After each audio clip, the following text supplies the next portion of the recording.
This is A's Cast Live, your comprehensive look at the Oakland Athletics. It's a fly ball to deep center. Robert going back at the track. He will turn and watch it fly. And 29 other MLB clubs. Adolis Garcia sends on the other way. That sends Carroll back. He's at the line. And the legend grows. Ronald Acuna, another milestone in a truly historic season. Julio with an absolute nuke out to left field. It's Glaber Day. And like a good Glaber, Torres is there. Join us as we take you inside the baseball universe. From humidors to Stuff Plus to walk-off dingers, we have you covered. Spend your afternoon with us, only on A's Cast Live. Here's Chris Townsend. Good afternoon, everybody. Yes, it is another edition of A's Cast Live, getting you ready for, wait for it, I'll say it, the Bay Bridge Series. Remember, there was an interleague play back in the day, so that meant a big deal, Bay Bridge Series. Can we still call it the Bay Bridge Series? I think so. I don't know why we wouldn't be able to for another 2 series. Are you hearing crackling in your ear? I am, yes. Okay, so it's just not me. Fired up for today, because whenever you take on the San Francisco Giants, this is personal. One last time, the Oakland A's against the San Francisco Giants. That's it. So this is going to be interesting. These 2 days in San Francisco. Cannot wait. Just looking at the lineups. Let's get ready to go. Bob Melvin is now their manager. 2 lefties on the mound. J.P. Sears up against Robbie Ray. Going to be very spirited. And should be a fun 2 days. And then another day off. I mean, right now, not many teams hotter in the game of baseball than the A's in July. The Giants made some interesting moves. Mark Canha's coming back to the Bay Area, but the Giants, they stayed pat for the most part. Soler going back to the Braves. Interesting move. But they think they're ready to rock here for essentially second half. We're already in the second half anyway, but let's get it on for 2 days. I absolutely love it. The A's have made some trades, but I think for the most part it's, I feel like Joe Rogan. You ever watch Joe Rogan UFC fights when something goes on and he grabs the guys next to him and he's so animated? Yeah, that's one of the greatest memes now or GIFs, whatever both of Joe Rogan just being stunned and he he's like, and he grabs onto their shot. Like, yeah, so today I'm not going to say that I had anxiety because I'm not really an anxiety guy. I leave that to my wife. She does enough for both of us. But I was kind of like, every single time you texted me, because Cody texted me throughout the day, and every single time you texted, I just went, please don't. No. Okay, good. And in the end, the A's did not trade. Can we all just realize, and we just have to really address, our sport has changed. It's changing in front of our eyes. The owners are changing. The front office people are changing. The sport is changing. It's life. It's just life. Business change. The days of riverboat gamblers and everybody out there wheeling and dealing and big names and this guy, it's just, we saw it this offseason at the winter meetings. We kept talking about when are they going to sign and when's this going to sign? What? None of it happened. And the new name for it is hedge fund baseball. When Jerry DiPoto last year came out and said, hey, as long as we win 54% of the time. And everybody went, what? He can't say that. And even the Mariners made him come out the next day and apologize. But he apologized for saying it. He didn't apologize for that's what he believes. We win 54% of the time. If I win 54% of the time, that's good business. Right? Didn't they say sports gamblers? 52%. 52. I don't. What are card players? I have even no clue. Yeah, I don't know that either. If anyone knows, send us a text. I got to call my gambling junkie, my guy, Marco D'Angelo, the great Marco D'Angelo. I would ask our good friend Joe Fortenbaugh, but he's too busy. He takes days to get back. I mean, the reality is that if you win in business over 50% of the time, things are good, right? You're happy. Doesn't matter what business you're in. Now, if you go well over 50%, you're killing it. So that's where we are. But I think for us, it's like you heard Rooker's name, whether it was on social media, whether it was in the articles, whether it was like Sirius XM, Baseball Channel, MLB Network, Rooker.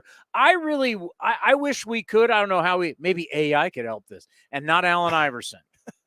Practice, man.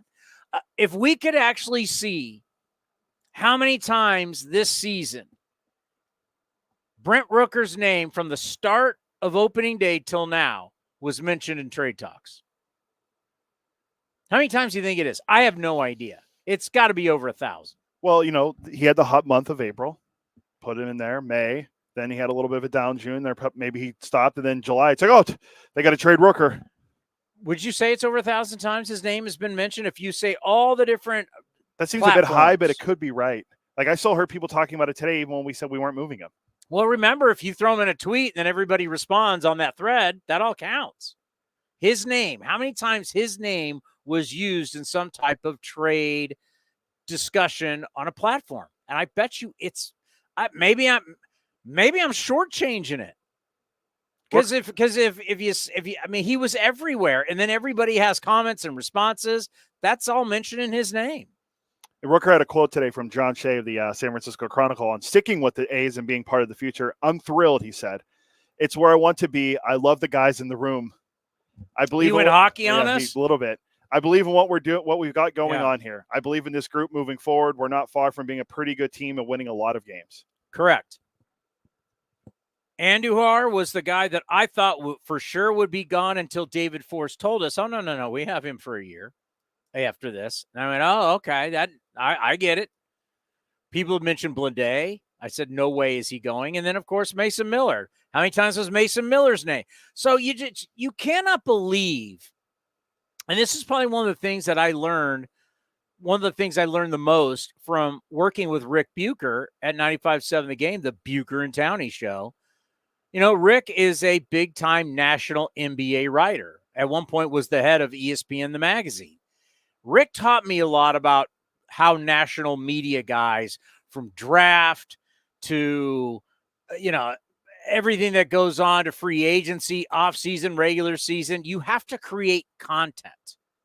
And whether it's good for your team or bad for your team, content, they got to put something out, right? That's why there's 8,000 mock drafts, because they have to provide something. We're in an era that we have a lot of you say platforms now, right? Because a platform could be cable television. A platform can be X. It can be Instagram. It can be ESPN.com, CBS Sports. These are all different platforms, and you need to provide constant content. So Rooker was a name, and Mason Miller, that the two of them, I guaranteed it's over 1,000. Oh, yeah, for sure. I think with both of those guarantee names. that. I mean, they were still throwing Mason Miller's name out, even when we said Ken Rosenthal reported, if Rosenthal puts it out there, it's pretty accurate, that we weren't going to move him. He was still number one on the reliever board on MLB Network today. There was probably people an hour ago still bringing up these guys. It just goes to show you cannot believe, and I know I joke all the time, I believe everything I read on the internet. I believe everything I see on social media. I don't know what the percentage is, 90, 95%. It's all garbage. It's garbage. It's the same thing in politics. It's the same thing where the days of what journalism used to be, and before you had to you had editors, and before you put it in the newspaper, before it went on the nightly news, everybody had to check it. I mean, those days are gone, man. So you cannot believe all that stuff. And David Force told us, if you listen to A's Cast Live, you watch A's Cast Live, you see it on YouTube, you see it on X. He said people are going to be disappointed. And then he told, I took you on the inside as much as I could without making anybody angry at me. David took his headset off. I took my headset off. We talked. He wasn't Trey. You would have had to come in and blown him away. Here's what you need to know. No big names were traded. We predicted that right on this show. Don't say we. You did. I'll give you full credit. See, I'm a team guy. You are all about you. You can be have selfish. Always been, no, this is a team effort. I'm not like you and Johnny, who are blowing up texts about hot takes like a week before your hot take is even hit. You guys are talking about it. I say it's we. Bro, the A's are going to win a game in this series. It's my hot take. Bro, the A's will win another game in July. Book it, bro. Well, there's only 2 games left. Yeah. Oh, well, maybe a hot take. No, we said on this show over and over, there's not going to be. Here's the one that got me. Wait, Commanders got this one. So we told you, hedge fund baseball, our sport has changed. Don't expect big trades. Everybody's like, oh my God, Mason Miller's good. Dude, I did NBC. I almost feel bad now that I was a part of this conversation. I was the analyst that day with Brody Brazil. And, you know, I'm a team guy, right? I can't, when I'm doing the TV analyst stuff, I can't act like I do on this show and just clown people. Can't do it. But it was like, don't trade him. I mean, you know, because he's going to get traded, or you got to give him a contract for $75 million. Folks, wait for this, Cody. How many top 100? They rank the prospects 1 through 100. So there's 30 teams. This should blow your mind as a baseball fan of where baseball is now. Because Mason Miller was going to get traded, or you need to sign him to an Edwin Diaz-like contract or a Hader-like contract. Folks, 100 top prospects, 30 teams. They rate the top 100. Cody, trading deadline is over. How many top 100 prospects were traded? Baseball America just updated their list the other day, so it's updated. That'd be 0 top 100 prospects were traded. 0. Connor Norby, the guy that the Orioles sent to the Marlins for Trevor Rogers, might have been the closest, not in the top 100. And then the catcher. I feel like Joe Rogan again. Not one top 100 prospect was traded. Everything you've heard on this show, we're not, what do they say? Throwing flowers? What is it? What do you kids say? Giving, no.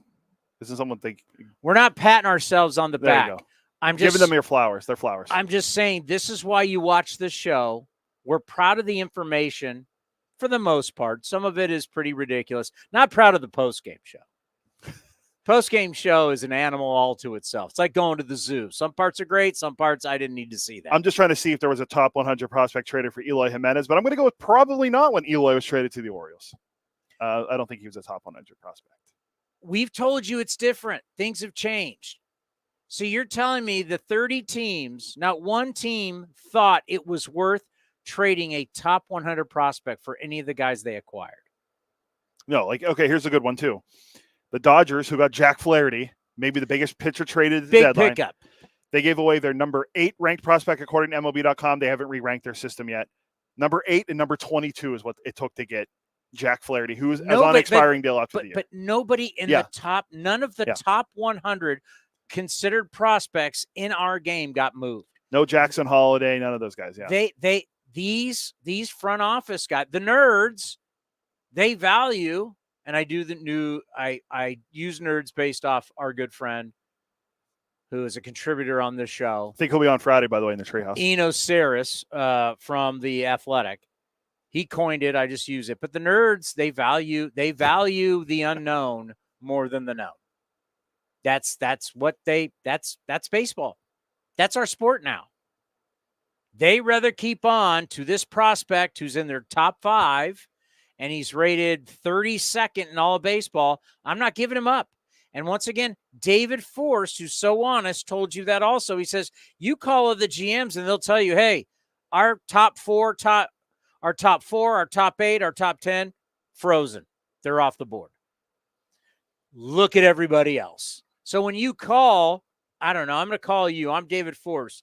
Hey, I don't know, Florida Marlins, Miami Marlins. I'll be the Orioles since the last name's Elias. All right. I'm calling you Cody Elias. Nepotism right there. Uncle Mike. Is your last name Carey? So I call you up and I go, hey, let's make a deal. I got what you want. You want Brent Rooker. What are you going to tell me? I'll trade some guys, but no one in my top 10. You're probably going to no one in my top 15. No one in but I will give you a Cedric Mullins or Ryan Mountcastle in return. Here's Bird Blank Harry I got in the minor leagues. You want him? We just DFA'd Cole Irvin. Do you want him back? By the way, I'd do that in a second. Cole Irvin was just DFA'd. Oh, you're saying for Brent Rooker. I'm like, whoa. No. Cole Irvin was just DFA'd. I would take Cole Irvin back right now. Him and JP Sears, that's 60 starts a year. Not only that, come on, you're bearing the lead here. I'm not gonna use us as any, but I'm just saying from a baseball standpoint. No, I'm talking about us. We got him and Hernandez on the Oh, same team. now you got it's a win-win because you got to keep Hernandez, right? I would David, call him up. He loves A's cast. He loves playing for the A's. He would love to come back. I guarantee you Cole Irvin would love to come back. Wouldn't he be the perfect guy? All right, let's get to the A's. So the A's have made 2 trades, but the good news is everybody we didn't want to trade didn't get traded. And here's something you need to realize. This is not a popular take. I already know it. This is kind of like I have to wear this. I'll take the bullets. I understand. But I have to still talk about the business of A's baseball. A's baseball. Not the Oakland A's, A's baseball. The team's moving to Sacramento. I'm telling you right now, the average price of a ticket is going to be pretty impressive. And there is a high demand for tickets. No matter what you're, once again, reading on X, I'm just telling you there's a demand. There's a big demand for us on the media side. I'm just letting you know. What you're reading on X, a lot of it, not true. But I'm not here to defend anything, fight anybody. I don't care anymore. I just know the truth. So there is something to what you're building, and you want to have some sizzle on the steak when you go up there. And when you got a team mashing like they are and guys gelling like they are, you don't have to get rid of Rooker. You don't have to get rid of Andujar. You got guys who will come at some point, the Henry Boltes, the Colby Thomas. You'll have some guy. Maybe Rooker is mashing again next year, and you trade him next year because you got Colby Thomas and Henry Bolte. I'm about to say Henry Butler. Can we mix Bolte and Butler together? Can you imagine that human being the size of that guy? Do they look old enough still, though? I mean, Law has an old enough face now. Henry Bolte does not. If you mix their bodies together, Henry would look a little older. They're still both. But I mean, the beings. two of them are massive. Yeah. I mean, if you have an outfit, you're starting to look like Canseco and McGuire were on roids, right? But if they weren't on roids, that's what you're looking at, man. Henry Bolte is massive. Lawrence Butler's 6'3". You're talking about a big JJ Bleday is a big dude. The A's have some size, but that's what's coming. So next year may be even a better year than to move Andujar, who will be a free agent after the year next year, and be 30. Rooker, maybe, because you're going to have Denzel Clark. Don't forget about Denzel. Think about Bolte. Nick Kurtz, our 6'5" first baseman. Well, I'm talking about outfield. Oh, well, it's like about moving guys. Well, Rooker DHs now, but we probably won't next year. Well, I mean, yeah. Let's say if Nick Kurtz, our first round pick out of Wake Forest, who everybody thinks is going to mash, because then you got Soderstrom. You got 2 lefty mashers. Remember, Soderstrom's only 22. Things are looking good. Keeping these guys, bravo. Very happy. The 2 guys lost today. One for me is a win-win for the A's. And talk about send him his flowers. Paul Blackburn is a great guy. Bay Area guy. Grew up an A's fan. Paul Blackburn was an all-star. When he was healthy and was feeling good, he had some terrific times for the A's. 22 and a third consecutive scoreless innings to start the season this year. But he just could never stay healthy. And there was always an issue. And it was a fingernail. And it was a finger. But now he's going to the Mets. And we wish him nothing but the best. Because both guys we lost are Bay Area guys. This is random. Yeah, and that's very rare. Even more random, the guy we got back for Blackburn, Cade Morris, according to MLB.com, the 25th ranked prospect. I'm going to let you update that. Hold on. Well, there's a funny story. Interesting. Yeah, you update that. You're going to be I'm going to go to my draft. Excuse me, my trade deadline ticker. That's this guy. I love me some Paulie B. Paulie Win Day, Paulie Punch Out, Paulie Pie Day, Paulie Pie Day. What else? What else? We had a bunch of Paulies. Paulie Pizza. Paulie Pizza. That's right. He always had. Great guy. Can't say enough. We always trade our favorite guys that we like to the Mets. Yeah. Paul Blackburn's good people. Just a really great teammate. Good man. Really good man. So I want to salute him as a veteran guy. Was the longest tenure day. But the fact that Hogan Harris now is sitting in AAA and we can't bring him back is a joke. Right? We went over that. Nobody likes it. No one understood it. It's time for the kids to play. And this is a win-win for the A's, and it's a win-win for the Mets. They get a dynamic, good person. Happy for that. I'm happy for Lucas Ursig. Another, his story, his background, his battle with addiction, how he changed his life, changed his family. Really a role model. Paul Blackburn too. But Ursig, his story, and just a lovable guy. I'm going to miss him. And I'm going to miss watching his journey. And I hope that he does figure it out because he's still learning. You couldn't say that enough, right? He's still learning. He was recently still hitting bombs in AAA, and then now he's a position player, and he vaulted so fast and had such big expectations so fast. But go to Kansas City and have a shot. Have a shot in the postseason. And he's not a free agent till 2029 or something like that? Yeah, 2029. And then we got a boatload for him. We'll get into that with my draft ticker. But I just wanted to salute the two A's. Because if they were just two guys, I would skim over it and be like, oh, hey, good luck. All right, what do we get? That would be more important to me. What did we get? But Paul Blackburn and Lucas Ursig are more than that. They were wonderful to us on the show. I host the last few years, I've hosted the big Santa Clara County baseball banquet where the Giants and the A's and you have Stanford and San Jose State and Santa Clara, and they honor the big leagues. So there's always a couple guys from the big leagues there's a position player and a pitcher honored every year from the big leagues, and there's college guys, there's minor league guys. It's basically Santa Clara County, which obviously is a massive county. It's the biggest county in the Bay Area. And then all the high school awards. It goes down to even honoring little league teams, right? And it's a huge banquet. It's over 500 people, and I get up there and do the dog and pony show. This past year, we honored Nico Horner, who's from Oakland, not Santa Clara County, but they honor big leaguers basically from the Bay Area. But they honored Lucas Ursig. And when I went up to him, it was like, just so proud of him and his life. Gave me a big hug, and he was emotional, and A's people were there, and never going to forget that. He's somebody you root for. And probably he doesn't stay with the Royals because now you're on the reliever train. When you're on the reliever train and you're any good, bounce around because that's baseball today. No one keeps anybody when it comes to relievers, right? If Kansas City in 2 years is not doing well and Ursig's good, they'll ship them to somebody else.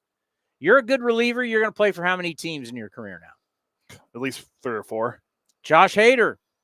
And he's on technically his 4th organization because he's Houston, Baltimore. Yeah. I mean, the minute Milwaukee. The minute your team's not good, you have value somewhere else, and we feel like we'll always find new ones. Yeah, Kimbrel's a good one, too. He's been a bunch. Kenley Jansen. All the guys, yeah. They're right. They've all been, all the guys anymore have been on multiple teams. But well said about those two guys, because they have been here, and they're both great stories. Paul Blackburn, another guy, DFA'd, who became an all-star. Yeah. Go along with Liam Hendricks, who we always talked about. He went from being DFA to being on the cover of the media guide when we still do those, but he was on that, and then Paul Blackburn DFA to becoming an all-star. And we want to pay our respects. They were both good A's, and who knows in this game if they'll ever be back in the organization. But with that said, it is time. Not George in San Francisco. Apparently he called. I got an email from the great Robert Costa. He called and wants Fuji back. We did trade with the Mets. Fuji was DFA'd. He's DFA'd. Why do we got to trade? At some point, pick him up. He's going to be a free agent. Yeah.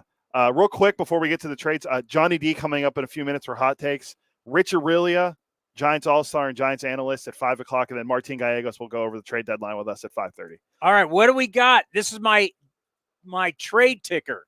So in the Lucas Erceg deal, he was traded to the Royals for right-handed pitcher Will Klein, minor league right-handed pitcher Mason Barnett, and minor league outfielder Jared Dickey. That was the number 4. Was it 4, 11, and so it was number 4, number 11 in the Royal system according to MLB. Number 4 and 11. I thought it was. Oh wow. So 4, you're getting top 5. Yes. Yeah. Right now. Yeah. So you got those two guys, and then we've added Gerardo Reyes to the 40-man roster for AAA and called him up, a 31-year-old reliever who was doing okay down in Vegas. Still want to see Grant Holman. Well, hopefully we'll see him soon. So that's what we got back in the deal for Lucas Erceg, and then in the deal for Paul Blackburn.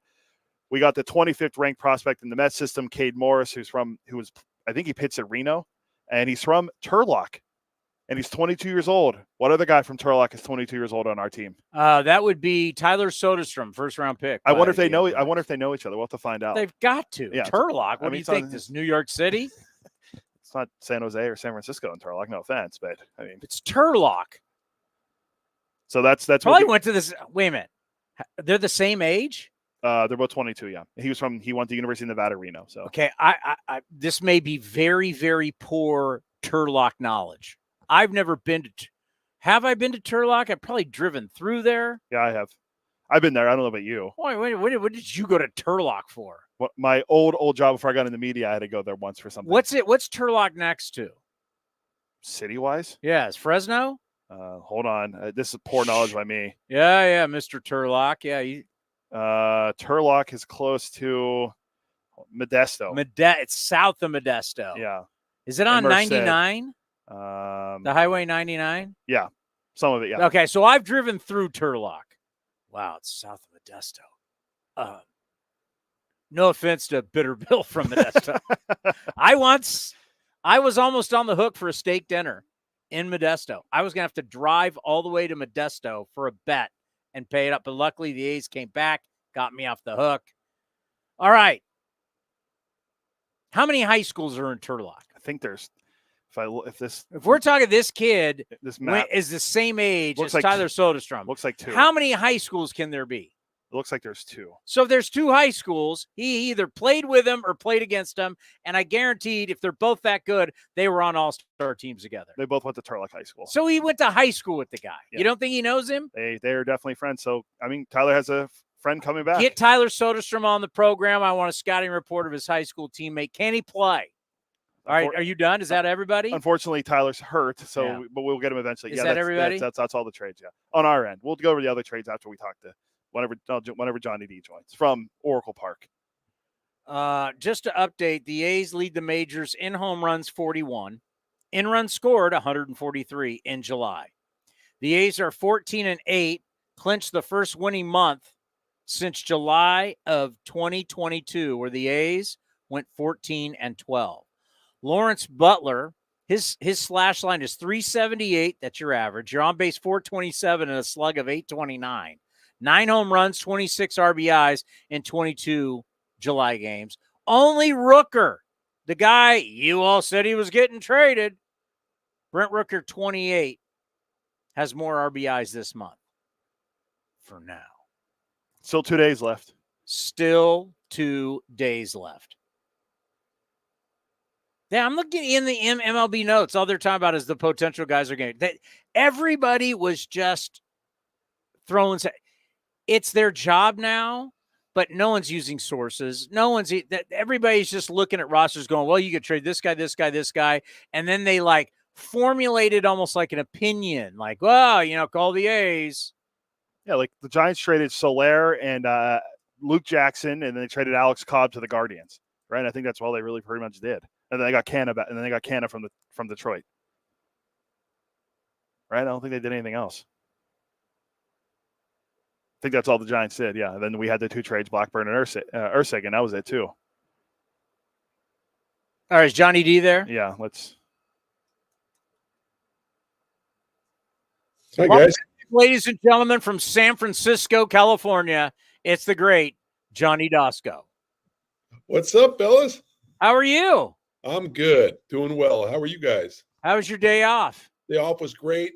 I hung with my kid. I've got like what, 20, I got what, 24 days left with her, or 22 days before she goes off to college. So trying to take advantage of just the time, right? So it's been good. Yeah, we just had a nice dinner and talked, and she's going to college here pretty soon. Yeah. So yeah. Our move-in day is August 20th.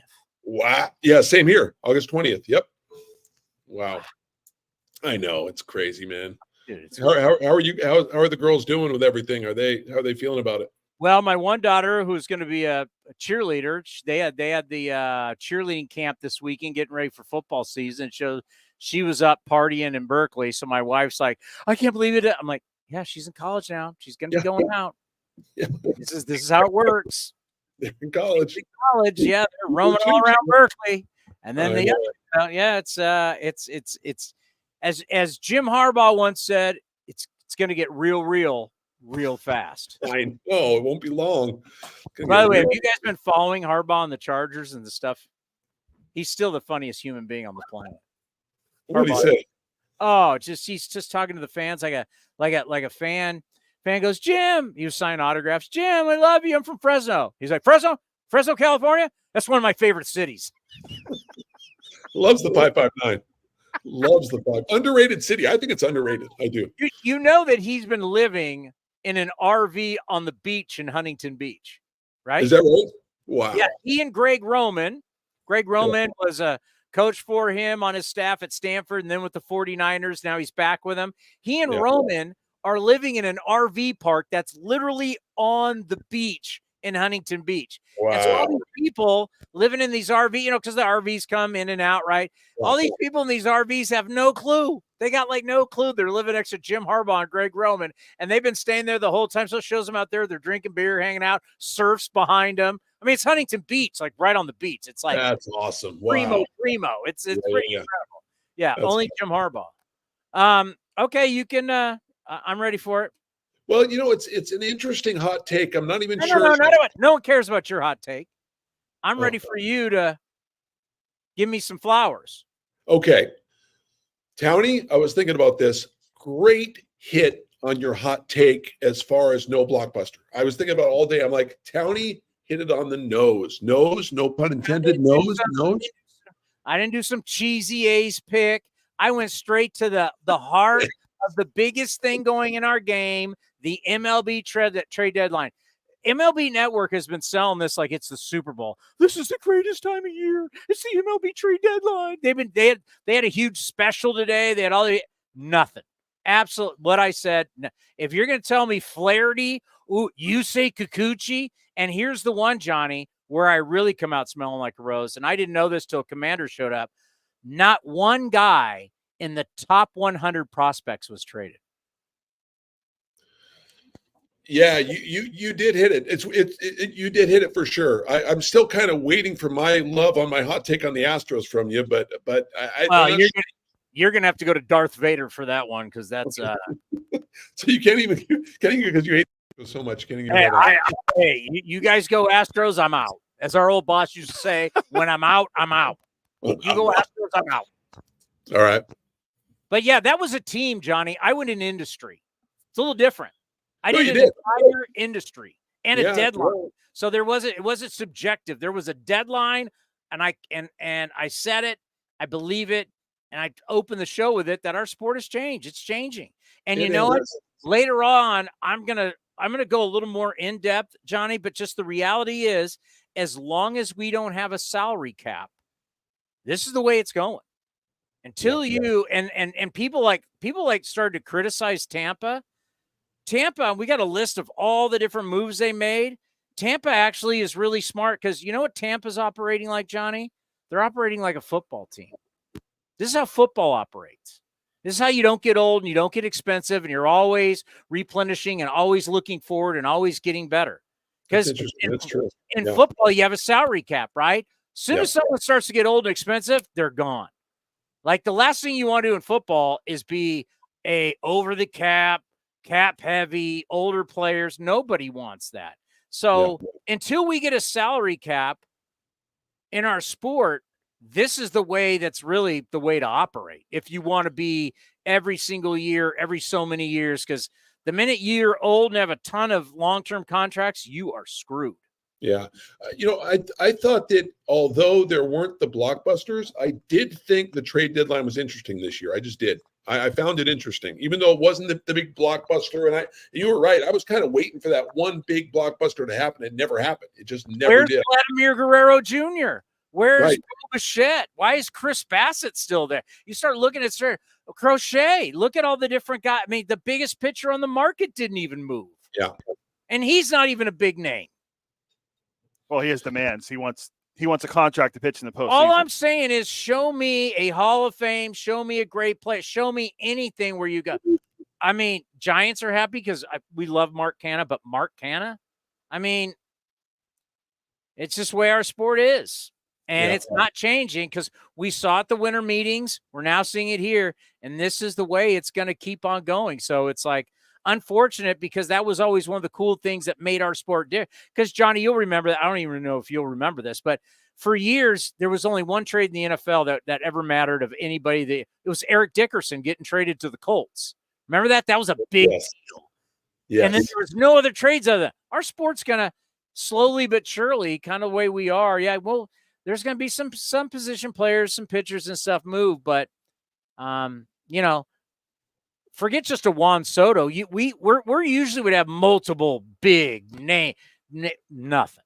I always think of that Herschel Walker trade because I remember I was listening to talk radio in Minnesota and they asked where the son went. She was probably thrown in that Herschel Walker trade. They threw everything else in, but you're right though. Always in football you have the blockbusters, right? And we used to have big blockbusters in baseball too. You're right, but it's just it has changed for sure. All righty, you want to play the sounder? Yeah, hold on. Here we go. Did you realize?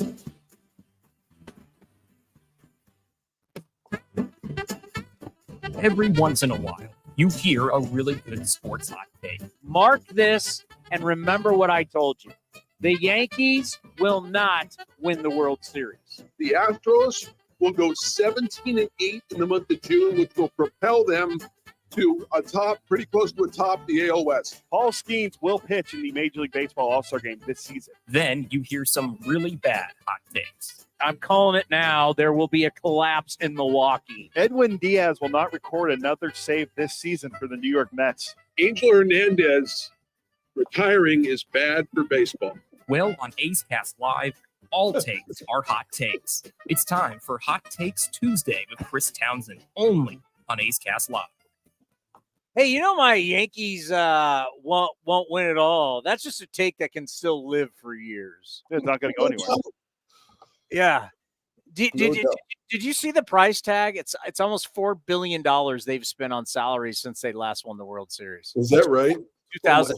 Yeah. It's almost $4 billion they've spent. But just the joy in your voice when the Yankees go on a skid, when they lose like 8 of 10 or 15 of 20, that's one of my favorite things. Besides the birth of my child, that's probably one of my favorite things in life, to listen to you just be joyful about that. I mean, the only thing that gives me a bigger smile than Anthony Rendon going on the IL again was reading in the notes yesterday how Giancarlo Stanton is just finally back. I'm like, how soft is this guy? I mean, he is one of the greatest examples. Mark the tape on this. Giancarlo, call him Mike Stanton, is one of the greatest examples of looks like Tarzan, plays like Jane. It's unbelievable. Can never, ever, ever stay healthy. I mean, he's an Adonis. Good looking, big shoulders, 6'6". He looks incredible. Was on the path to the Hall of Fame. Man, he can't even stay healthy enough to DH. And he's not even 40. That's when you're soft. I mean, he is soft. I'm 40. I'm a man. I'm 40. I mean, Johnny, you could go out and at least take 4 at-bats every day. I think so. I'd run a hard 90 for sure. Yeah, absolutely. Well, he doesn't even play and he gets hurt. I mean, it's like, how's this guy never plays? What a talent, though, right? Oh, if he could just stay on the field. All right, hot takes. Who's going first? Go ahead, Johnny. I'll go first, and you're gonna. I'd say No, this A's, Towny. you've expired your A's takes. You got to do some leagues. No, I'm doing something different now. Towny's going to roll his eyes, and Commander's going to do cartwheels on this take, because I think that the Pittsburgh Pirates are going to the NLCS this year. Wow. I think that the Pirates are going to play for the National League pennant. I think they're going to lose in the NLCS, but the Pirates are going to get so much momentum. And Joey Bart and company and Paul Skeens and that bullpen, where down you go? Where did Towny go? He walked away. He doesn't want to hear. He doesn't want to hear about Brian De La Cruz and Isaiah Connor-Falefa leading the charge for the Bucks. No, the Pirates are going to the National League Championship Series this year. With that 1-2 punt, well, Jones needs to come back. That 1-2-3, that's pretty deadly. Everyone keeps talking about that. The 1-2-3, but I don't know. I keep hearing about mark innings. The tape. Yeah, mark the tape on that. Mark the tape, and when I'm right, just please remember it. Please remember it. I'll be man enough to come out and tell you instead of me having to beg you to give me my flowers today. Well, I was giving you were patient. You would have got the flowers if you were patient. You would have got the flowers. I didn't see any text. I mean, when Johnny's hot take gets close, he's texting you. You know, I heard nothing. I heard nothing. The Pirates? You mean like the Pittsburgh Pirates? Yeah. In the NLCS. Yes. The National League Championship Series. They're going to play for the pennant. Who are they playing? Or you don't want to go that far? You know what? I don't want to go there. You don't want to say Pirates, Phillies, Battle of Pennsylvania. You know what that could be, Johnny? That could just be additional points right there. You don't have to be right. That's just an add-on. It could be just give us somebody. Because if you hit both, now you're a genius. Phillies. Yeah, that's a good. Oh, Phillies. All right, Battle of Pennsylvania. Yeah. Oh, this hack's like he's Mr. Dodger Blue now. I mean, it's like I'm sitting next to Tommy Lasorda. Jack Flaherty. This Tommy Edman. Can't wait to see him play. My hot take is league base as well. The Chicago White Sox will break the 1962 Mets record of 120 losses. They've lost 15 games in a row. It's the second time this year they've lost 14 or more. What pace are they on? Well, they're 27 and 80 now, whatever they are. We were a few games better than them last year. Remember how everyone thought we were really bad and we ended up winning 50? They're not. Yeah. I think they're going to win probably around 40 games. That's 13 more wins the rest of the year. They just traded Eloy Jimenez. They got rid of Tanner Banks. Crochet doesn't want to pitch because he innings limit. Luis Robert, he dogs every play. I mean, and everyone, it seems like everyone hates the manager there. So this seems likely it's going to happen. You can't have 2 14-game losing streaks in the same season and not come close to setting that record. Johnny, you lived it. Is it hard to believe someone is that much worse than our team last year? A's struggled last year, but A's had a 7-game winning streak though last year. You got to remember that. Early though, they had that kind of early. No question, right? Yeah, 50 wins was tough. There's no question. See the difference this year? It's like night and day. But the White Sox are way worse than the A's were last year. I mean, the White Sox are brutal. It's hard to believe someone can be that bad. The White Sox are 27 and 82. They are 39 games out of first place. They have 27 wins. I don't like their chances. Yeah. And they're still not mathematically eliminated? Let's see. They have the elimination number. No, they don't have it on there yet. So they might still be alive. Well, if they're alive, hell, we're way alive. Well, in our division, the A's are still alive in the division. Right now, going into today, the A's are only 12 games back in the West. Who does post-game for the White Sox? Ozzie Gann on TV, on radio. I don't know, but TV, it's Ozzie Gann and Chuck Garfinkel. What do you say? I would love to hear that show. Ozzie's negative on TV all the time. It's actually really good. Yeah. Radio, I don't know who does it. I think it's on The Score. I mean, God, can you imagine doing that post-game show and take it? I mean, I can't imagine. I've done it, but it's just like, you know what I feel? Whoever you are, my brethren, I feel for you. Whoever does White Sox, you know what? That guy, people don't realize how you have to wear it for the organization. Night after night after night. They're killing Reinsdorf, the owner. He's threatening maybe to leave Chicago. I mean, he's wearing it the way I wear it. And people don't realize that night after night, you're wearing it and you have no control. It'd be one thing if, like, I own the team It'd be one thing if I got to pick the players. It'd be one thing if I got to pick the lineup. I get no control, but yet I got to take all the flack for it. So I feel for the guy. I feel for the guy who's doing White Sox postgame, man, because that is really, really, really. We got to find out who that is. We got to listen to it one time. And we should all chip in and buy him a vacation somewhere. Right? Exactly. The Marlins are minus 142 run differential. The White Sox are minus 221. And what's the record? 27 and 82. They're less games. No. What's the record for biggest difference? Because they were on pace for. Oh yeah, it was like 3. It was like close to 400, I think. Oh yeah, they are 32 games back in the wild card race. They're actually in the wild card race more than they are in their own division. And just to throw it out there, because I like to, because these guys who are just baseball people, they really don't understand other sports. By the way, if you had a salary cap, you wouldn't have this. You wouldn't have teams that would be this bad, like we were last year and how they are this year. You wouldn't have it. There's so much parity in salary cap, right? Like the NBA started just tanking. Like if you get rid of tanking, like what baseball is trying to do without saying, hey, you have the worst team, you have the worst record, you get the number one pick. Once you start taking those nuggets away, like baseball should make it all one big lottery. Make it all big one lottery. Hey, you got 30 teams. We're putting the ping pong balls. Don't do the frozen envelope and get Pat Ewing to the Knicks.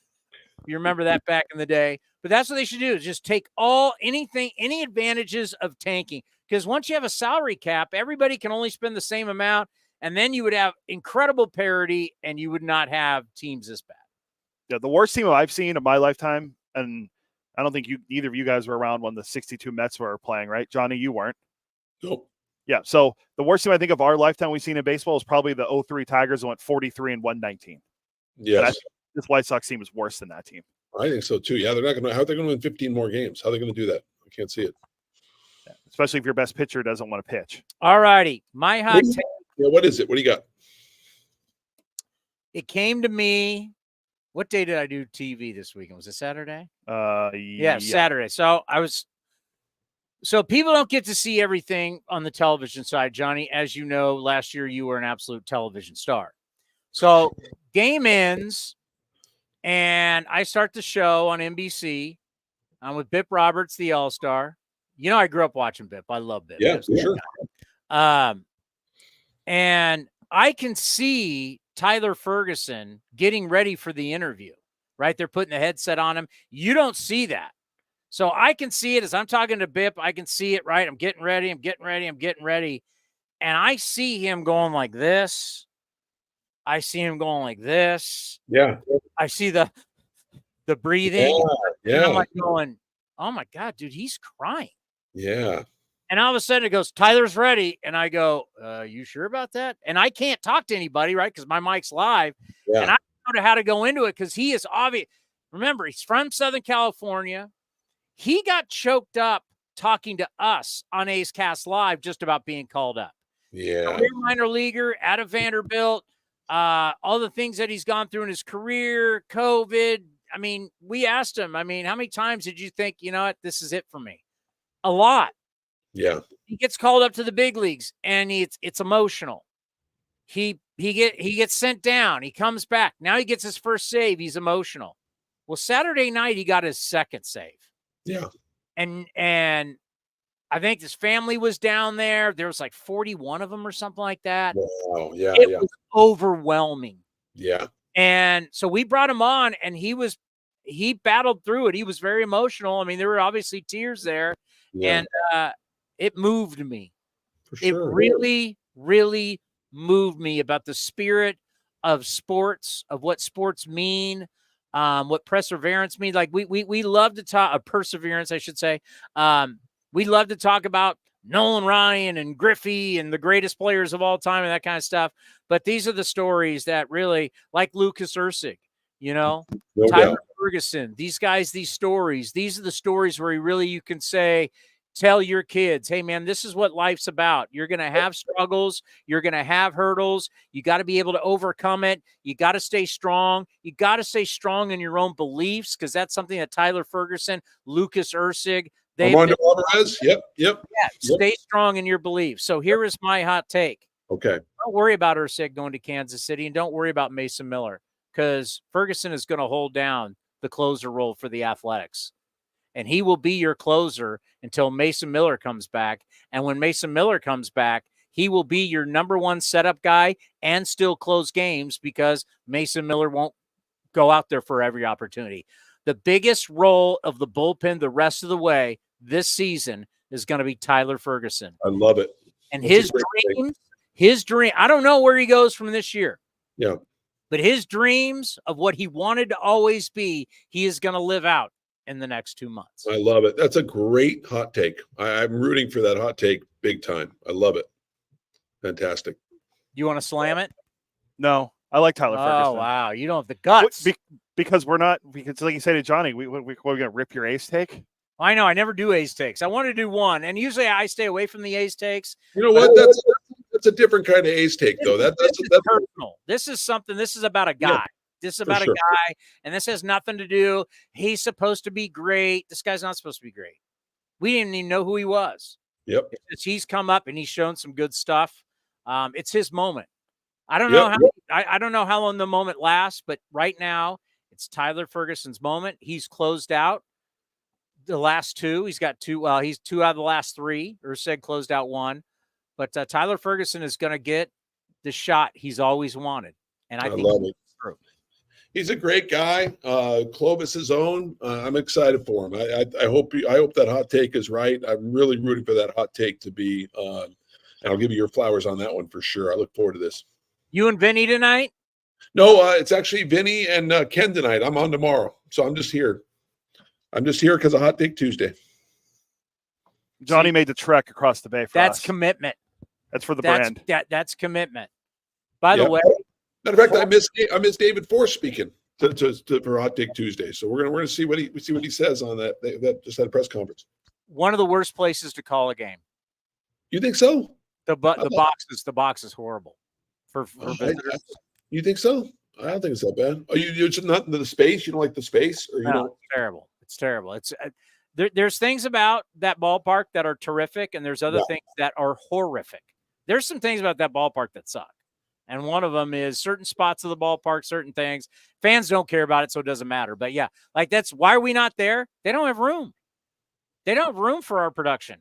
I used to have to do post-game show from the back behind Michael Baird. It was awful. Really? They don't have enough room. Yeah. I'm in a booth right now. No one's here. Oh, but after you're right. After it'd be impossible. Yeah. Yeah. So to do pre and post and all that. Now we got lights, we got cameras and all that kind of stuff. They don't have spots for us. So darn it, we didn't have to drive into San Francisco. Man, I really wanted to be there. I really wish how's the weather? The weather's beautiful. Gorgeous. Nice. Great. Enjoy the game. Are you calling tomorrow's game? Yeah, I'm calling tomorrow's game. Yep. Okay. Yep. Then I'll talk to you tomorrow. Love you guys. Good to see you. Good luck. Be well, Johnny. Be well. You too. Very curious. I'm not curious to hear what David. I don't need it. Technically, we don't need to hear from David Force because David Force told we needed to know on the David Force show. Everything that he said was right. Correct. Sorry, I'm making sure that I'm trying to fix that crackling sound we kept hearing. Right. No one heard it. It's just you and I are hearing it, so I was trying to fix it for ourselves. Well, when you start unplugging stuff, it scares me. No, we're good. I'm just making sure. Yeah, we're good. We'll see whenever Rich Aurilia joins in a few minutes if that crackling sound is still there. Vince Tocci, is he engineering tonight? He found a box score. No, it's Robert Costa tonight. Vince Tocci, one of our main guys here on A's Cast and the A's Radio Network, found a box score of a matchup between Cade Morris and Tyler Soderstrom in high school when they were juniors. Oh, wow. Pittman against Turlock. So they must have went to different high schools then. Hold on. On Max Preps, but I guess you got to sign in to be able to look at it. It's blurred. That's on me. Cade Morris did go to Pittman, so he went to the other high school. I just remember seeing Turlock. Thank you, Vince. You're a true professional. Yeah. See how much the media's changed. You went with something you didn't know. It wasn't even a fact. You had poor information, and then I parroted it. You know who has a baseball reference page? Hembo. from his last year in college. You can find Hembo's college stats. Paul Hembekides, Baseball Reference. There it is, Cedarville, Division II baseball, hit 322 as a senior. The great Paul Hembekides. He put it on Twitter as soon as I knew about it. I wasn't randomly searching for him. So Max Prep, for you to like look at this, you gotta be subscribed or whatever. Yeah. Well, I'm happy today, and I hope A's fans are happy. You know, it's kind of who do we have coming up here? Rich Aurilia? Rich Aurilia, yeah. Okay. After Richie, I'll get into it because there's a way until you change things, the business, it's going to stay the same. And for some people, they're smarter than you think. You have to realize market size, we hate talking about it. The only reason why we do talk about market size is because we don't have a salary cap.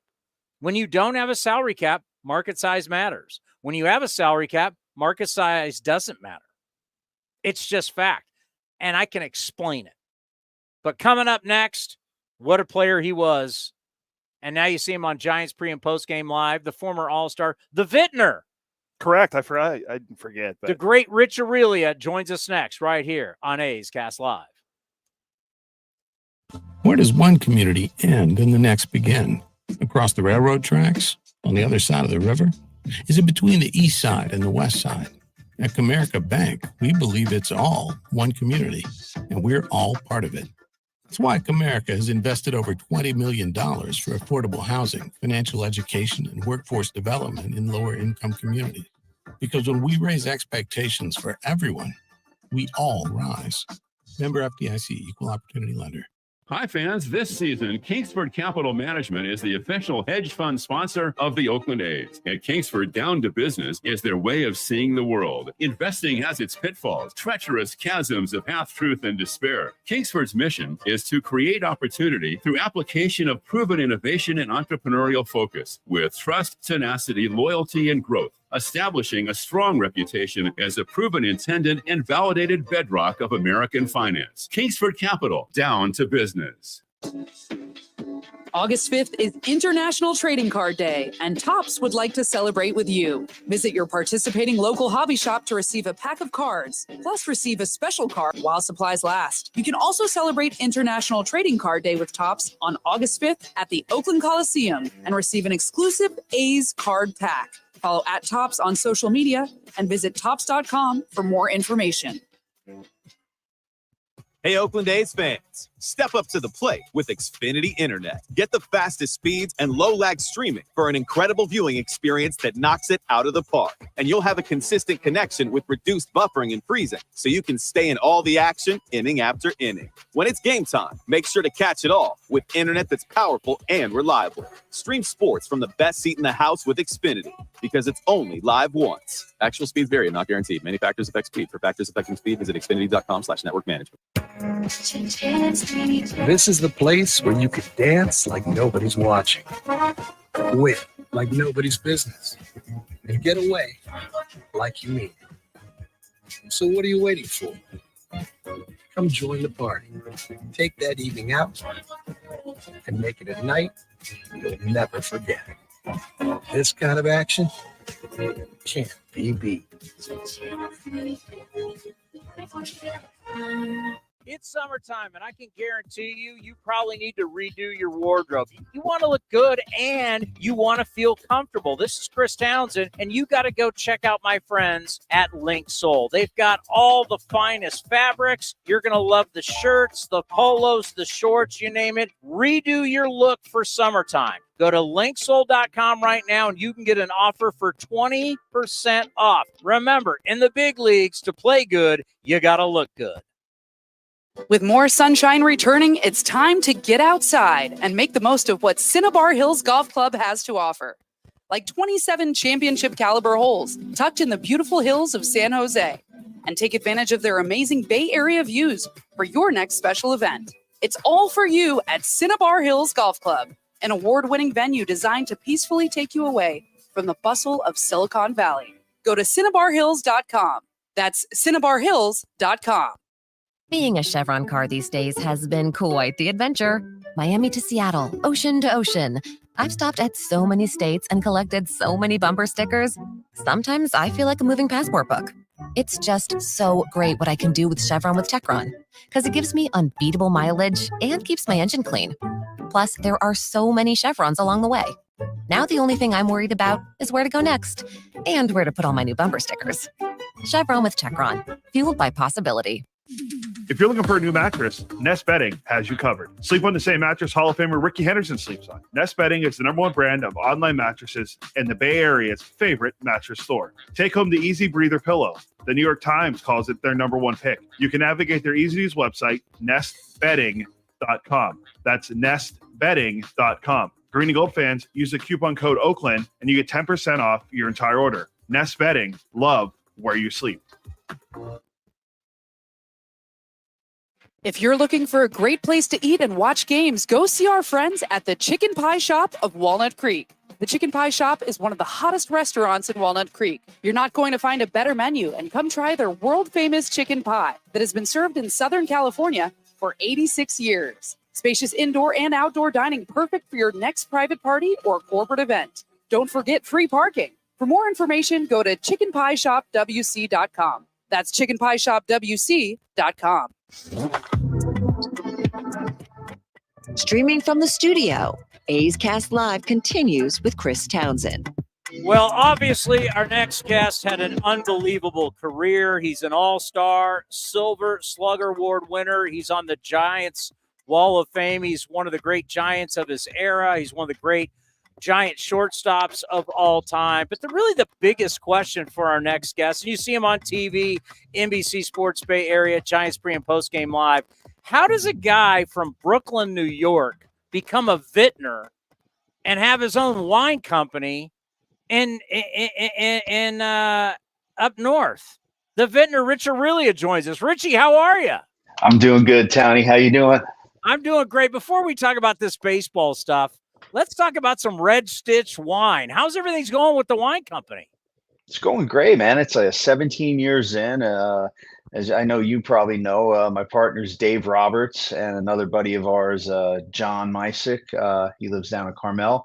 But yeah, man, it's going strong. You know, we're still a small family-run winery that produces, I don't know, anywhere from 1,500 to 2,000 cases a year. And it kind of keeps me busy, which is the good thing. Keeps me out of trouble, which unless I hit the winery and start drinking a little too much of it, then I get in trouble. I remember talking to you about this because your wife is also from the East Coast. I mean, do you guys ever look at each other and go, man, we're living the dream? Yeah, I mean, we moved up here full time probably about 3 years ago, and she worked up here for a long time when I met her, and I've been up here a long time, and just the move from where we were in Arizona to here was kind of seamless, and we're just enjoying our time in Northern California and being so close to wine country and the city here and great restaurants. It's we couldn't ask for anything more. RedStitchWine.com. You've got your wine club. Obviously, you guys deliver. And I've had your wine before back in the days when I was drinking. It was it's fantastic. Just one more thing to sell our fans, because they love to support our local Bay Area athletes, and obviously what you've meant to the baseball community in the Bay Area. Just a little bit more about the wine. Yeah, so we produce a Napa Valley Cabernet out of Coombsville, AVA there. We do 3 Pinot Noirs, 1 from Sonoma Coast, 2 from Santa Lucia Highlands, which is basically about 20 miles inland from Carmel. And those 2 are single vineyard Pinot Noirs, and we do a single vineyard Chardonnay from Santa Lucia also. So we basically have 5 SKUs. We've been doing this since 2007, when I was still playing. We started this with Dave and myself. It's just, again, it's a fun area for me to meet great people. And honestly, for me, I was a big charity guy when I played ball, and the philanthropic community around wine is huge. So I've gotten able to do some great events through the years with Red Stitch. All righty. San Francisco Giants at the deadline. How do you feel about the move? Some guys are gone. Our old buddy Mark Canha is coming to the Giants. What do you think about the moves? I I was surprised they didn't move Snell. I think maybe they were a little underwhelmed by what they were offered for him. I mean, you would think at this point in time, at this particular point in time, he'd be their biggest chip on the table if they were going to move somebody. But you know, his situation is kind of really weird where he can opt out after this year. And if he pitches the way he's continued to the second half, you pretty much think he's going to opt out and go get a multi-year deal somewhere else for at least equal or more money. So I was shocked about that.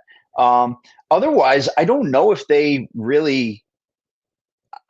got any better or any worse, or it's just kind of status quo. I feel more like it's status quo because Soler really, you know, he started coming around recently, but he wasn't doing what they got him to do, which is hit in the middle of the lineup and hit the ball out of the ballpark. Luke Jackson just was not having a good year at all, and they moved those guys to the Braves.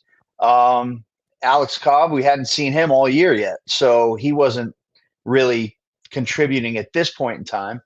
And then you had a guy like Kana, who is, you know, is going to probably take the spot of Soler, and you think he's a little more versatile in a way that he can actually play a position or two or three if you need him out in the field. So I feel like the Giants kind of were status quo. And what I take from that is if they continue to pitch well in their rotation, and in these next 2 weeks, they have a pretty soft schedule. If they can make their run, this is when they're going to make their run right now to get to the postseason, if they can. I don't know. We got to see if the offense could get a little more, you know, thump in it. But right now, I just feel like they were status quo today. Yeah, our old friend Farhan Zaidi said today that, you know, I think our pitching is good. And I'm thinking about it, and I was thinking about watching you guys watch the game on Saturday night, and you're thinking about, yeah, great, guy goes out and strikes out the world for 6 innings, but now you got to go get 9 outs with the bullpen. So we can sit here, Richie, and talk about starting pitching, but we know once we get to the playoffs, or even trying to get to the playoffs, everybody's 5 and dive, if not 6 innings. So starting pitching's great, but unless you let those guys go long into the game, what are we talking about? Well, yeah, I mean, I saw a stat, or I heard a stat on social media somewhere yesterday that said something to the effect, and it's probably not exactly right, but it was something effective like in his career, Blake Snell has only pitched to a certain amount of hitters. It might have been a single-digit amount of hitters after the start of the 7th inning. So to me, that's, you know, you're definitely entrusting the bullpen in his games. Logan Webb could go deeper. Harrison, who knows what they're going to do with him because of pitch count or limits or innings limits. And again, the bullpen has not been stellar of late. Duvall's been kind of a coin toss lately. Tyler Rogers been kind of, you know, a little down lately. And other than that, I mean, it's hard, especially when you get to a short series or a postseason series where, you know, if you can get 6 out of your starter, a lot of teams are happy with that. Some teams even less if they have a really good bullpen. But I think this bullpen needs to figure a few things out. And it's good. It's going to be, you know, I don't know how many games are left, 50 plus games, but it's winding down here, and you're just waiting for the offense to click and the bullpen to figure things out right now. And I'm hoping there's enough time for those guys to figure that out, but I don't know if there quite is. Looking at baseball in general, you know, big names did not move. There was a lot of movement, but there were no big names. We talked a lot about that on this program before and after, because obviously there's a few of our guys that everybody was talking about, Mason Miller and Britt Rooker and everything. We're like, the big names are not going to move. This is another shocker. Not one prospect in the top 100 in baseball was traded. Not one. Wow. It kind of shows you the hedge fund baseball we're playing now, that these front offices, they value their prospects more than ever before. Your generation, there was wheeling and dealing going on. Oh, yeah. How does that make you feel that the unknown seems to be more important than the known? Well, I think one part of that is that I think as we go into a baseball season, you pretty much know that there's just going to be a handful of teams that are really exceptional. Then you get your next level down where it's like, okay, they might be able to make it if this guy stays healthy or they have a good year. And then more often than not, a lot of these teams are afterthoughts. So I think with the progress of teams like Baltimore, who pretty much built from within after being terrible for so long, and Houston did it, when they were winning World Series. I think there's more of a value on your own talent now, as opposed to going out and spending the big bucks and bringing somebody else in, either as a rental or as a guy that, contract expiring. So I think general managers now, or front office people who are, I'd say majority are the new age front office people like a Farhan. I think they believe more in their prospects and building that way than they would in making a big trade for big name. Great stuff as always. We appreciate it. Have a good broadcast tonight, and I'll see you up at NBC. See you guys later, man. Thank you. Take care. Great Rich Aurilia, who was a terrific player. Got to cover him back in the day. He was in a prickly clubhouse, let's just say, with Bonds and Kent. Aurilia was one of the good guys. And then, of course, I get to see Rich all the time up at NBC. Wine's good. Wine's good. I highly recommend it. RedStitchWine.com. Yeah, I remember we used to use him he was a weekly when I was at 95.7. So it was good to have Rich on, because usually we go for Contos, which I told my wife the other day. I'm like, Contos, the first ever guest to appear on video on this program was a Giant. It's fact. So she was like, really? You should guys get a frame of that interview. I'm glad you brought that up. Just for everybody taking behind the curtain on television. Saturday night, Contos and Aurilia were fried. That here you got Blake Snell at 16 Ks. Is it 16? 16. Did he finish 15 or 16? I think it was 15. I'll double check. Sorry, I wasn't grinding the Giants.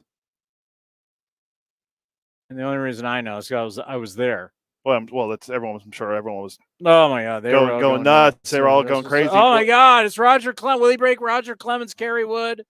I forgot Scherzer did it. 20 strikeouts. 15 strikeouts. So that was the most. That's the most strikeouts ever in 16 innings. In 6 innings. So Blake Snell has gone out there and has struck out more batters in 6 innings than anyone's ever done in the history of baseball. How many pitches? 103. And you got a chance to make history, and he's out. It's the first time all year he's thrown 100 pitches. He's out. He's out of the game. This is a guy who's probably going to opt out from you anyway, and he's out of the game. And he was fine with it. I'm watching it laughing. I was laughing. I'm like, oh, he's done. No way, Contos. No way he's done. He's got way more in the tank. I'm like, he's done. And then our post game was about to start. And what happens? He's shaking hands in the dugout. How many times he threw? Let's see how many times he threw 100 pitches last year. The year he won the Cy Young. How many times did old Blakey throw 100 pitches? Let's take a look. Blake Snell threw 100 pitches. Oh, okay, it's more than I thought. 18 times and 32 starts. That's more than half. So let me ask you a question. Do you want to pay a guy $200 million who's shaking hands with people in the dugout at 102 pitches when he has a chance to make history? I'm going to go with probably not. Now, you could come back at me and say, well, I'm protecting my investment. Okay. Well, now you didn't have to make that investment. He can opt out and leave you anyway. He can just opt out. You don't get a draft pick, right? No, because you don't have to qualify. No, yeah. He's just gone. And 102 pitches, and he's out. Well, they're saving him for the postseason. Okay, all right. Everybody plays that safe. We save more people for more events that never happen. We are the sport, us in the NBA, I guess you could say. We got to save this and save that and can't play this and can't do this because we're saving for this moment that the majority of the time never happens. All I know is I would want a player. You know the kind of player that excels in the postseason is the guy you maybe take him out, but he would have fought you. That's the guy who exceeds in the postseason. Is the guy who would have fought Bob Melvin to stay in the game. He just went down, started shaking hands. This is great. I just struck out 15. I was dominant. You think that's the guy that wins in the postseason? Hate to tell you. And I think you all know that, right? Even the most diehard Giants fan are saving. Like, you know that. Killers win in the postseason, right? Killers. Guys that are just, I mean, the greats of the greats in the postseason. You just don't turn it on, man. You know, this is kind of the problem with sports today, is we want to act like, hey, you're going to do something for 6 months and then you're just going to turn it on in the postseason. No, how you practice is how you play. How you play in the regular season and how you play in the postseason. Are there anomalies? Yes. You have certain teams that are just okay, but get hot at the end of the year. Okay, but the guys that win championships and multiple championships, you know, what's the great thing about Walter Payton? When Walter Payton talked about in the offseason, he knew he was working out harder than everybody else. Jerry Rice knew that he was working out harder than everybody else, right? It's how you build. You're always working. You're Tiger Woods back in the day. It was just, I am always working hard. Did Tiger Woods just turn it on and win majors? No, that guy worked harder than anybody else. But in baseball, we have people who think they're educated. They think they know. They try and tell us, oh, no, you're saving them for the postseason. Because you think that all of a sudden this mentality just shows up that Blake Snell is now going to become greatness in the postseason, that he's just going to turn on this killer instinct, and no matter what, cannot be beat, kind of like, I don't know, what Curt Schilling was. When we talk about Curt Schilling, you think he turns into that? I don't think that's in him. I think he's a very talented arm. And when he gets it going, the ball can come out of his hand and be electric. But when the bright lights are on, and it's time for you to lead us to victory, I don't think he's that guy. Because that guy would have fought. I mean, greatness fights to be great. How many innings did he go in that World Series game where Kevin Cash pulled him out? And he didn't look like he tried to fight him the same he didn't game. fight him. Yeah. He didn't fight him. And that was 2020? Yeah, I saw this. You know Hosmer and Moustakas have a podcast? I did not know that. Yeah, they have I'll send it to you. They had George Brett on. It's an hour long. It's fascinating because he was their hitting coach for like a couple months. He came in, but he's around them, right? And they've known him for years, and they've gone to his house and partied and everything. And George has hosted so many Royals things at his house. But they started talking, and it's so true. I hope everybody I'm not advocating for fighting, but George brought it up going, you know, the past couple of years, you've looked at these teams, and they never fight. They're out there getting their ass kicked day in and day out. It's 106 losses, 100, and I'm thinking about us. And he started talking to those guys, and he goes, you know what? How about when you guys started standing up for yourselves? What does that matter? Well, what does it matter is they end up developing a fighting hard. Whether you liked them or not, when you're playing the Kansas City Royals, you knew it was game on. And they went to 2 World Series. They were not the most talented group. They went to 2 World Series in 14 and 15. Won it in 15, and Madison Bumgarner obviously did his thing. They could have won 2 years in a row. And both those guys were like, George, you're right. Because they became kind of like the 70s A's, right? You mess with our guys, we're messing with your guys. You knew going in, right? You know what they did in this podcast? They brought up the Brett Lawrie and the A's. And then they started talking about how all the fights they got in with the White Sox, and they were like, it made them a group that fought for each other. And you just, you know, nowadays you have teams like the White Sox, like the A's last year, who just got beat up and just accepted it. And everybody just wants to get their numbers and get paid and show up tomorrow and get at bats and get innings. And what are you playing for? I mean, like, you have no pride. We have a sport of a bunch of guys who have no pride.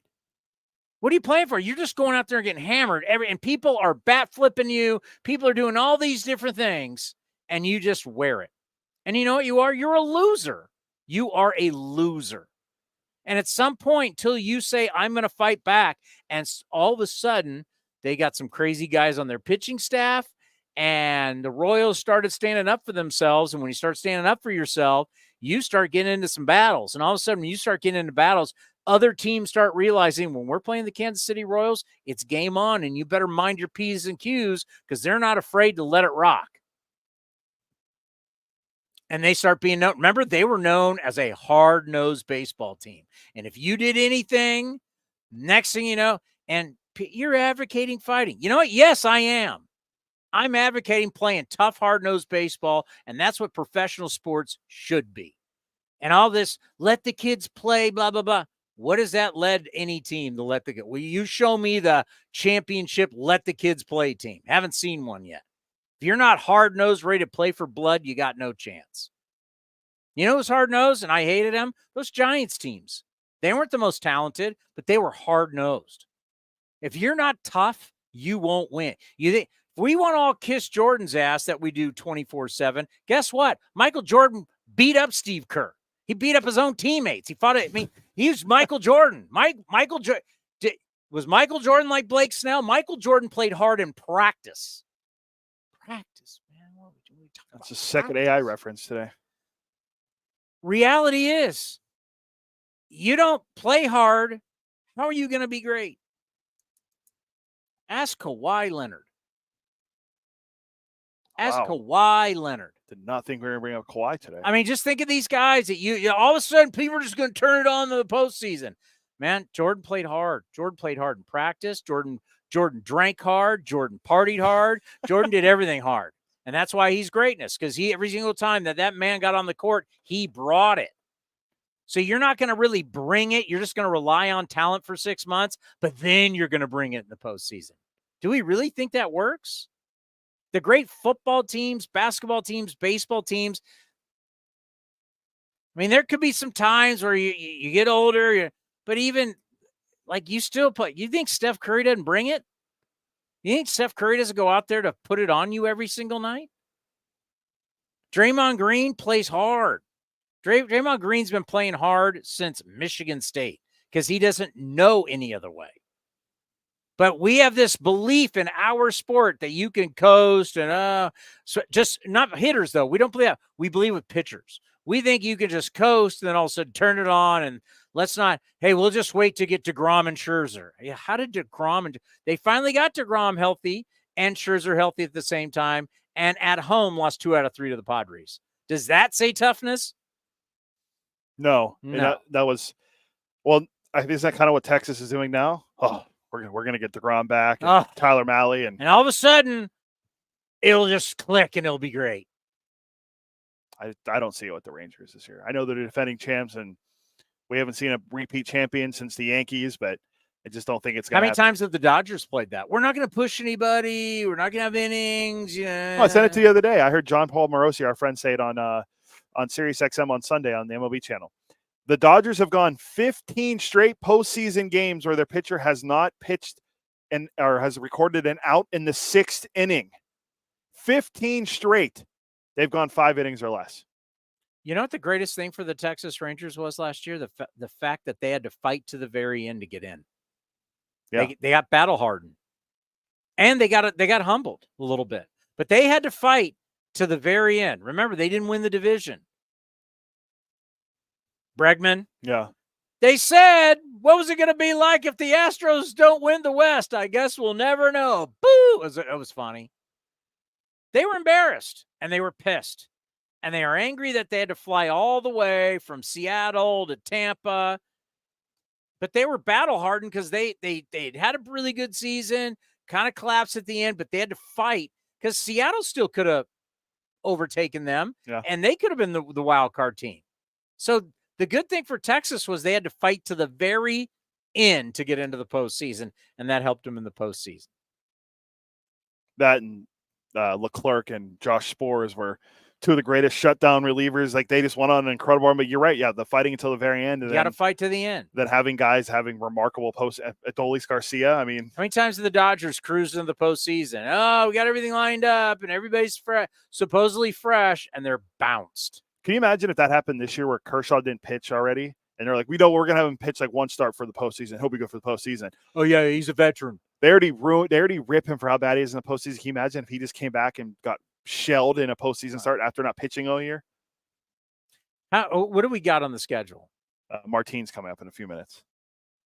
I do want to get into this because there's a great article in the Athletic about what the Rays are doing. And by the way, the city council for the Rays just did what? The city council of St. Petersburg, Florida. From what I got, the update was where'd it go? Hold on. The great Ray Jensen sent to me. Rays get final approval for new $1.4 billion stadium venue to open for the 2028 MLB season. City council voted. I'll check, but I'm going to assume that's what it was. Yeah. Okay. Market size drives Commander nuts. It drives him nuts. And I understand. But the reality is it matters. Because the more human beings, when you're in a sport that's not a salary cap, right? It's pure capitalism. When I believe in capitalism, but in baseball, I want socialism. Okay? I want to prevent people from spending. Because what happens is when you're in a city that has a lot of human beings in it, you have more potential for season ticket holders, corporate money, TV money. You just have a distinct advantage.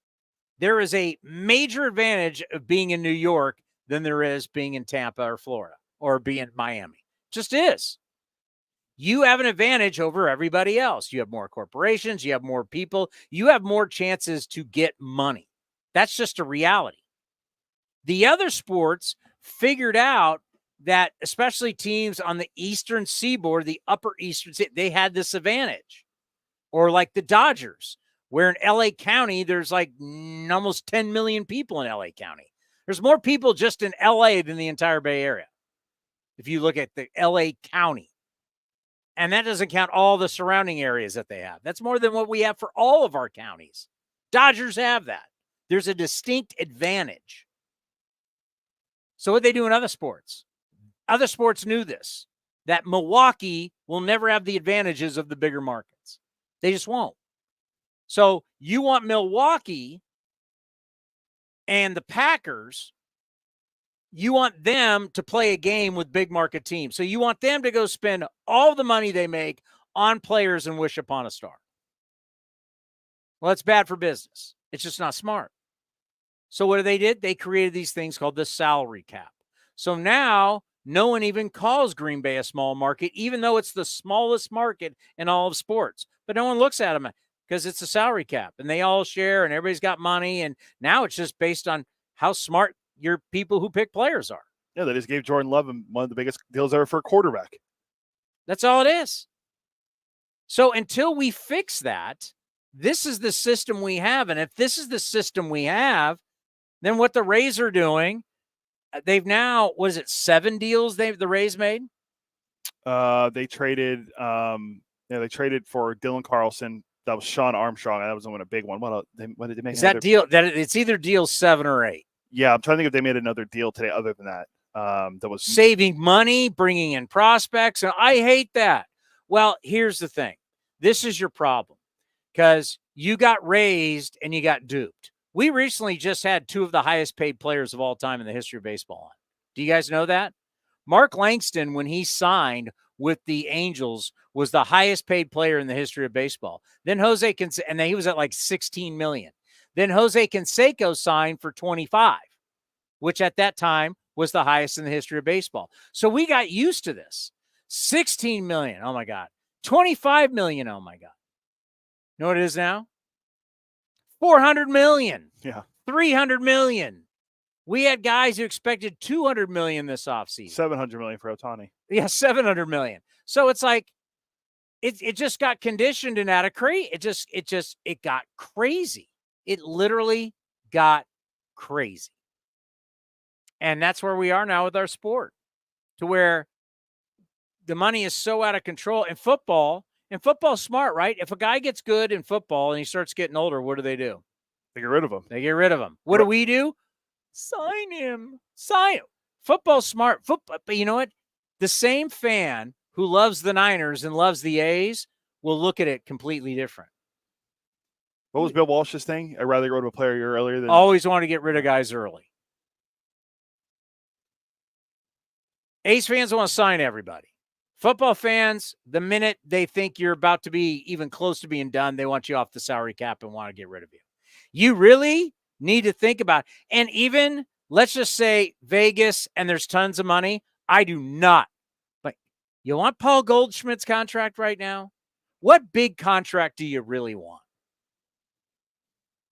I get it if you get somebody like Harper. Harper, yeah. If you get like a Harper who's a franchise player, a guy who's going to have a statue and be a Hall of Fame guy, I get it. I get it.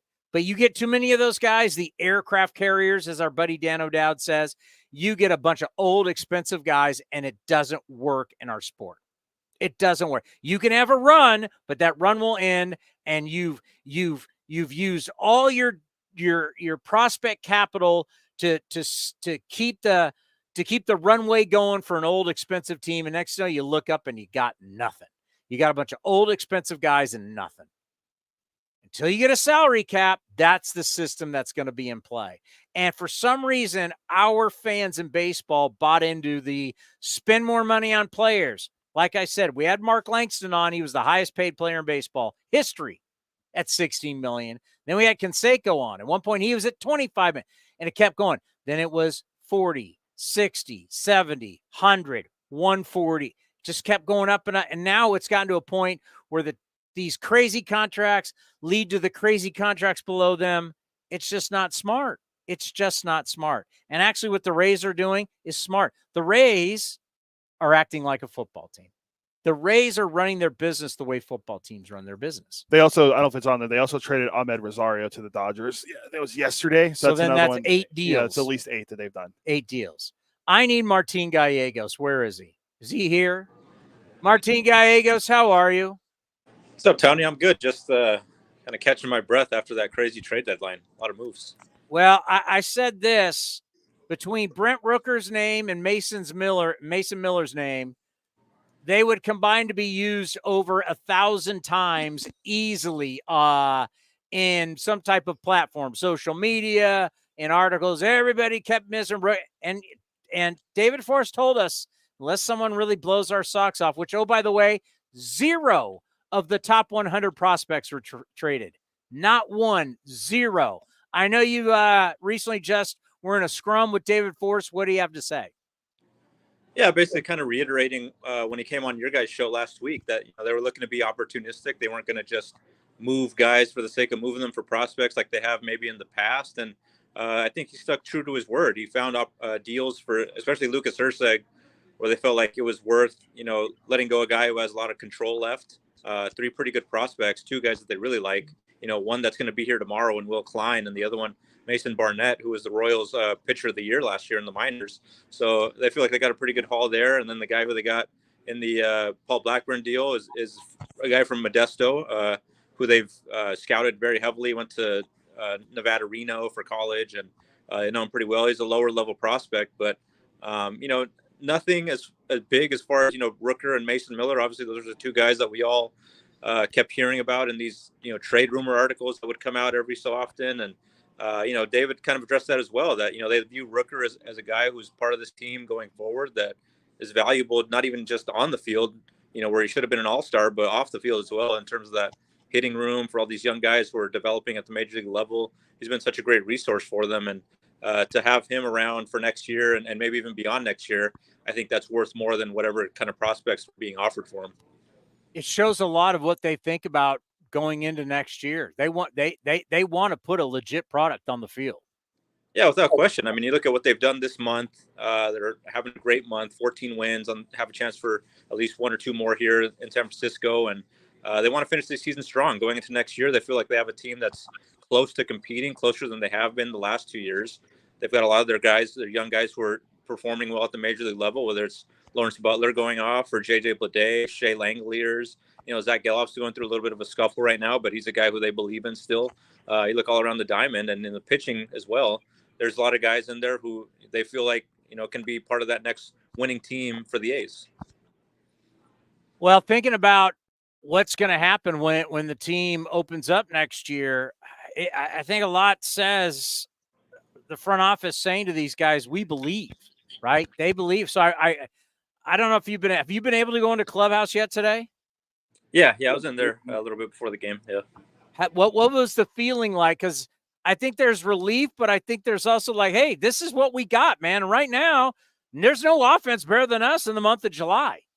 Yeah, for sure. I mean, they look at the numbers. They know where they stand. They know specifically their offense has been one of the best in baseball. And they don't feel like that's a fluke. They feel like they've identified a solid lineup 1 through 9 of guys who can hit, whether it's Max Schumann at the bottom, Lawrence Butler at the top, all the guys in the middle, Brett Rooker.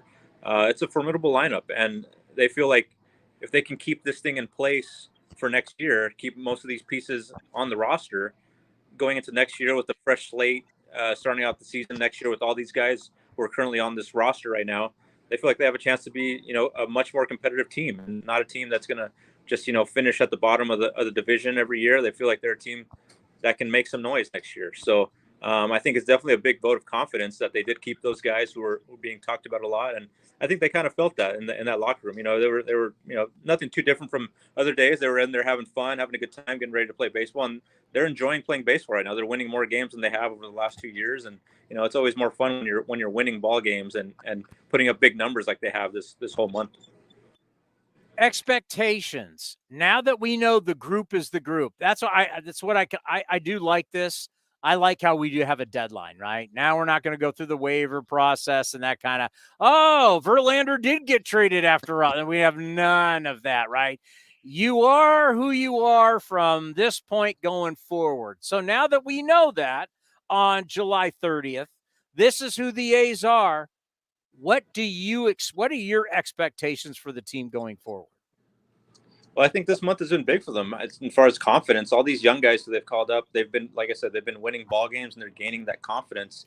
And they have a goal in there. They want to go this second half. They want to finish over 500. And so far they're on good pace to do that with the record that they've put up here this month. They've still got August and September. August will obviously be, a big time for any young ball player with, the dog days of August. We always hear about that. And I'm sure these guys are going to go through that grind of, getting through, close to the finish line, but still knowing that there's still quite a bit left. And, the body gets a little tired when you're handling a full season for the first time in your career. So, I'm sure they're still going to hit their ups and downs, but, I expect them to play a lot better than they have these last couple of years because they've gained that confidence and they're good ball players.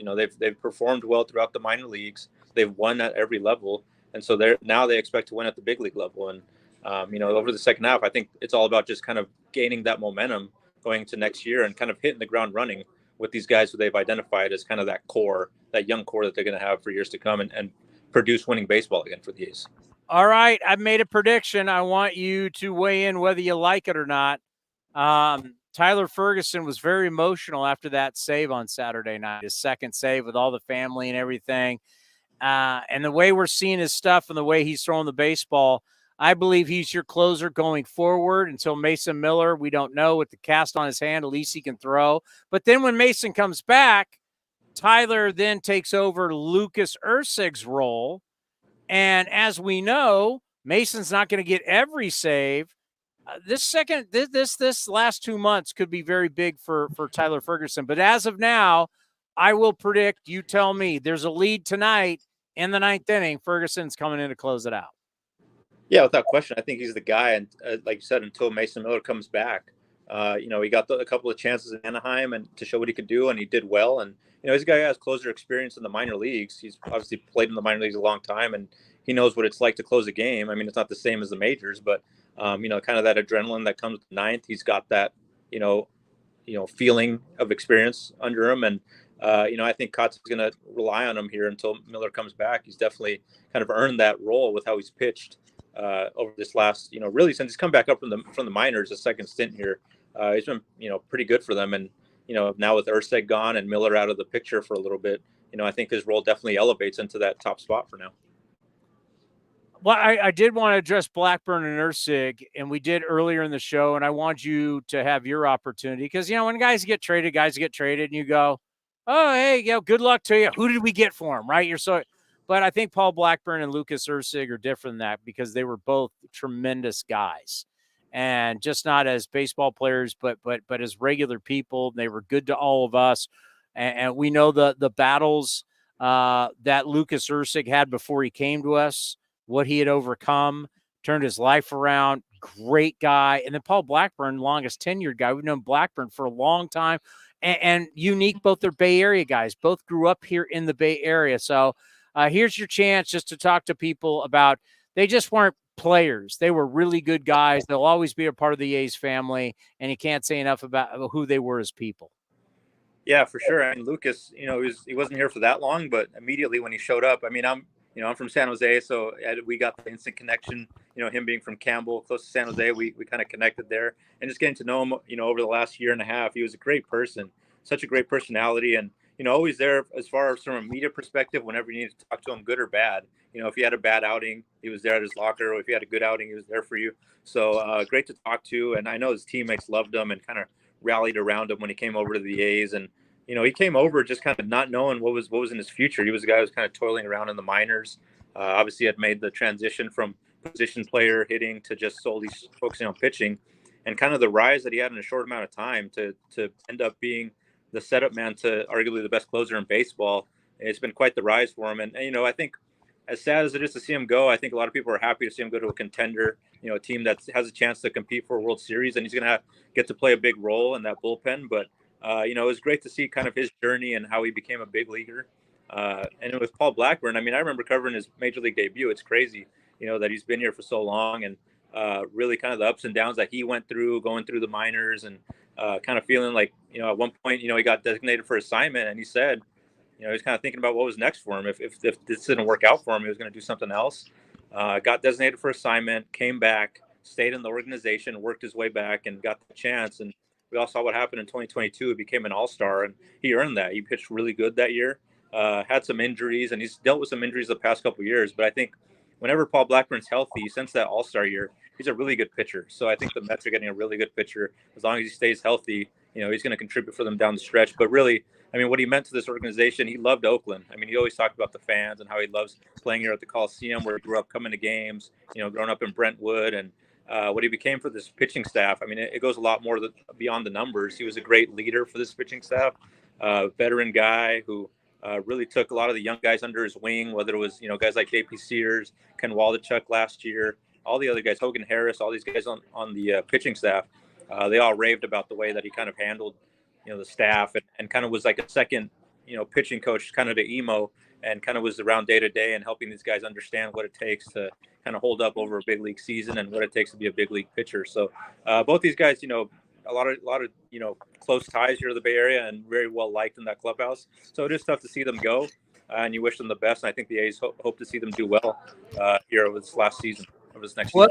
What are your big takeaways about the trading deadline?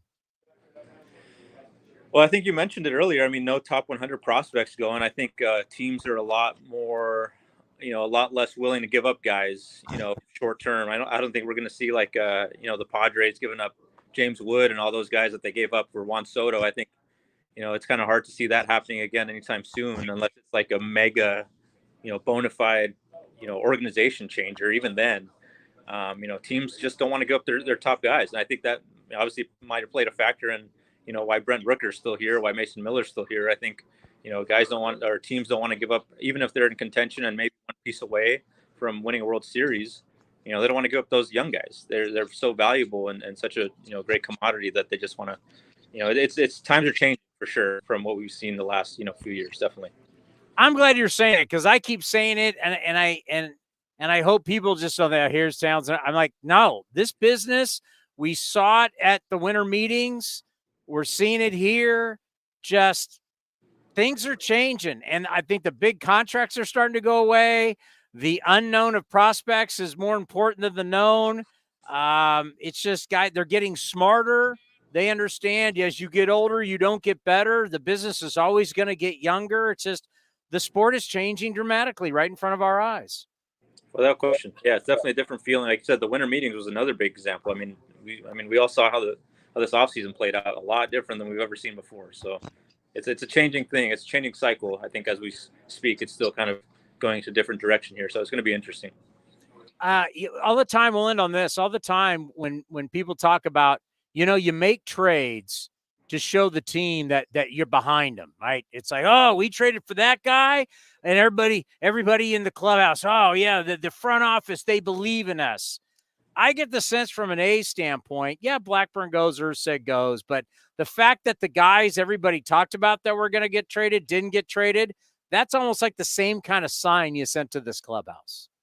Yeah, no, I think without question, it's kind of a message that they believe in this team. Not trading away Brent Rooker, not trading away Mason Miller, not trading away even Miguel Andujar or JJ Bleday.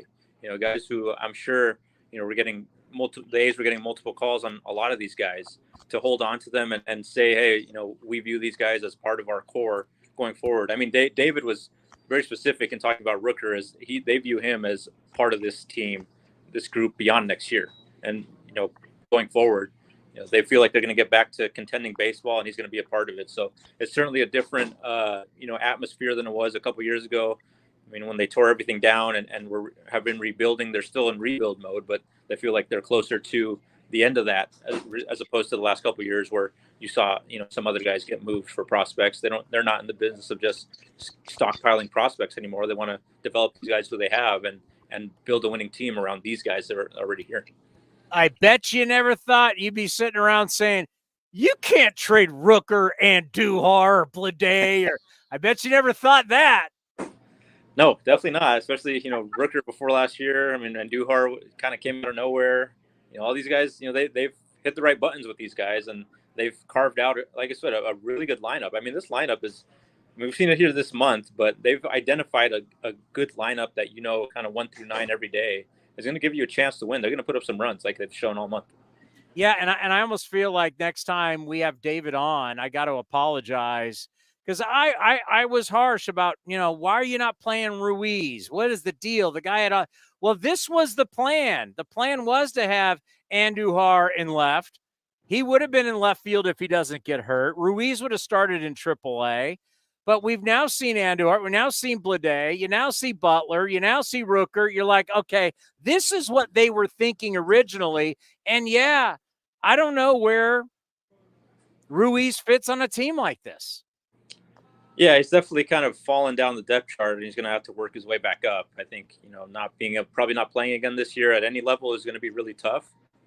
Still be in the org. Maybe, he gets some time in, I don't know, winter ball or somewhere, but he definitely is kind of behind it a little bit here, and he's going to have to kind of reprove himself if he's going to get a chance for next year. But, there's a lot of that kind of speaks to this roster that they've built. They've identified guys who are good outfielders who are they're playing every day, not just platooning these guys. They're playing Lawrence Butler every day. I know JJ Bleday is not in there today, but he's been playing most days, and Miguel Andujar is an everyday presence of that lineup as well. So, I mean, they've got some options there that they feel really confident about right now.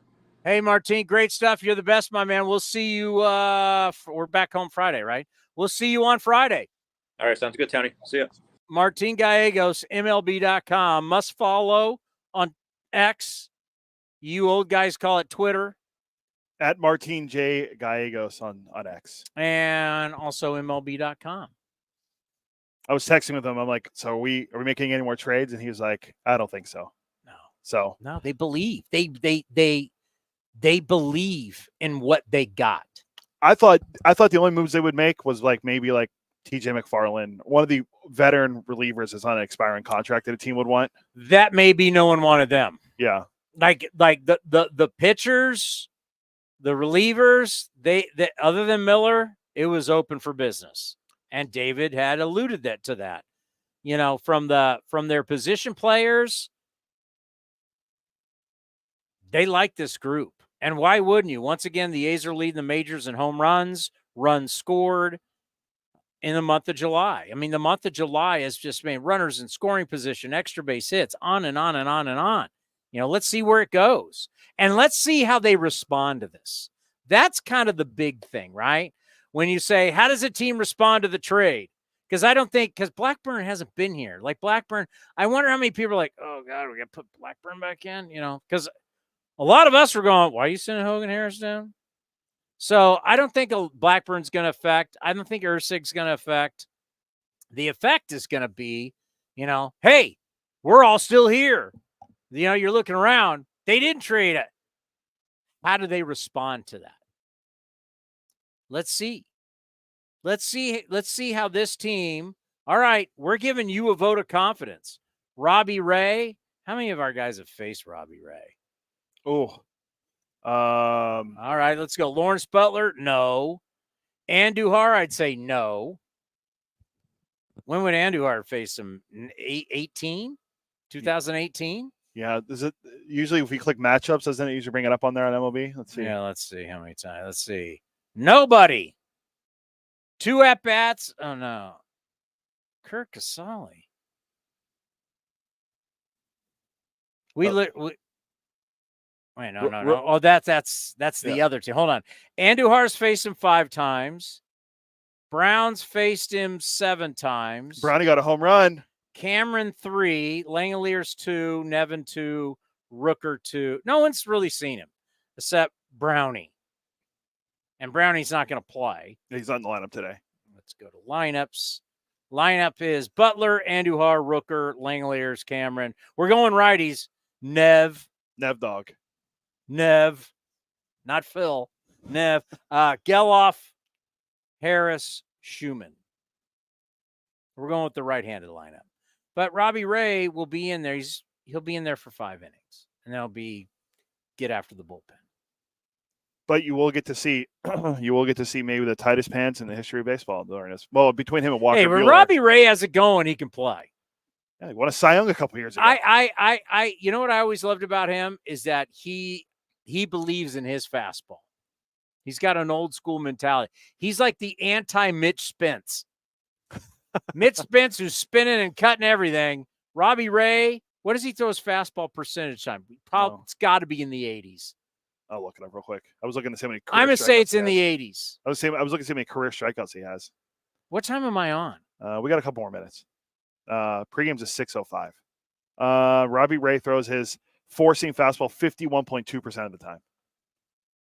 He's only pitched in 1 game. Oh yeah, against us, we would see predominantly fastballs back in the day when he was with Seattle and Toronto. But wouldn't you say when he pitched, it was just fastball after fastball after fastball after fastball? In 2022, he threw his fastball 39.3% of the time. I'm way off. I guess I'm just going based off. Well, then the year before, he threw it 59.2. So okay, there you go. What year was that? 2021. Yeah, because I remember that was the Blue Jays, right? Yeah. When he was with the Blue Jays against the A's, it was just fast. He just came down right down your throat with fastballs. That was the year he won the Cy Young. He was 13-7 with a 2.84 ERA, 248 strikeouts. Throwing your fastball, then everything's off your fastball. Yeah, almost 60% of the time he threw it that year. You need, I'll send it to you. I sent it to another buddy of mine. You need to listen to this hour-long conversation with George Brett, with Mike Moustakas, and Eric Hosmer.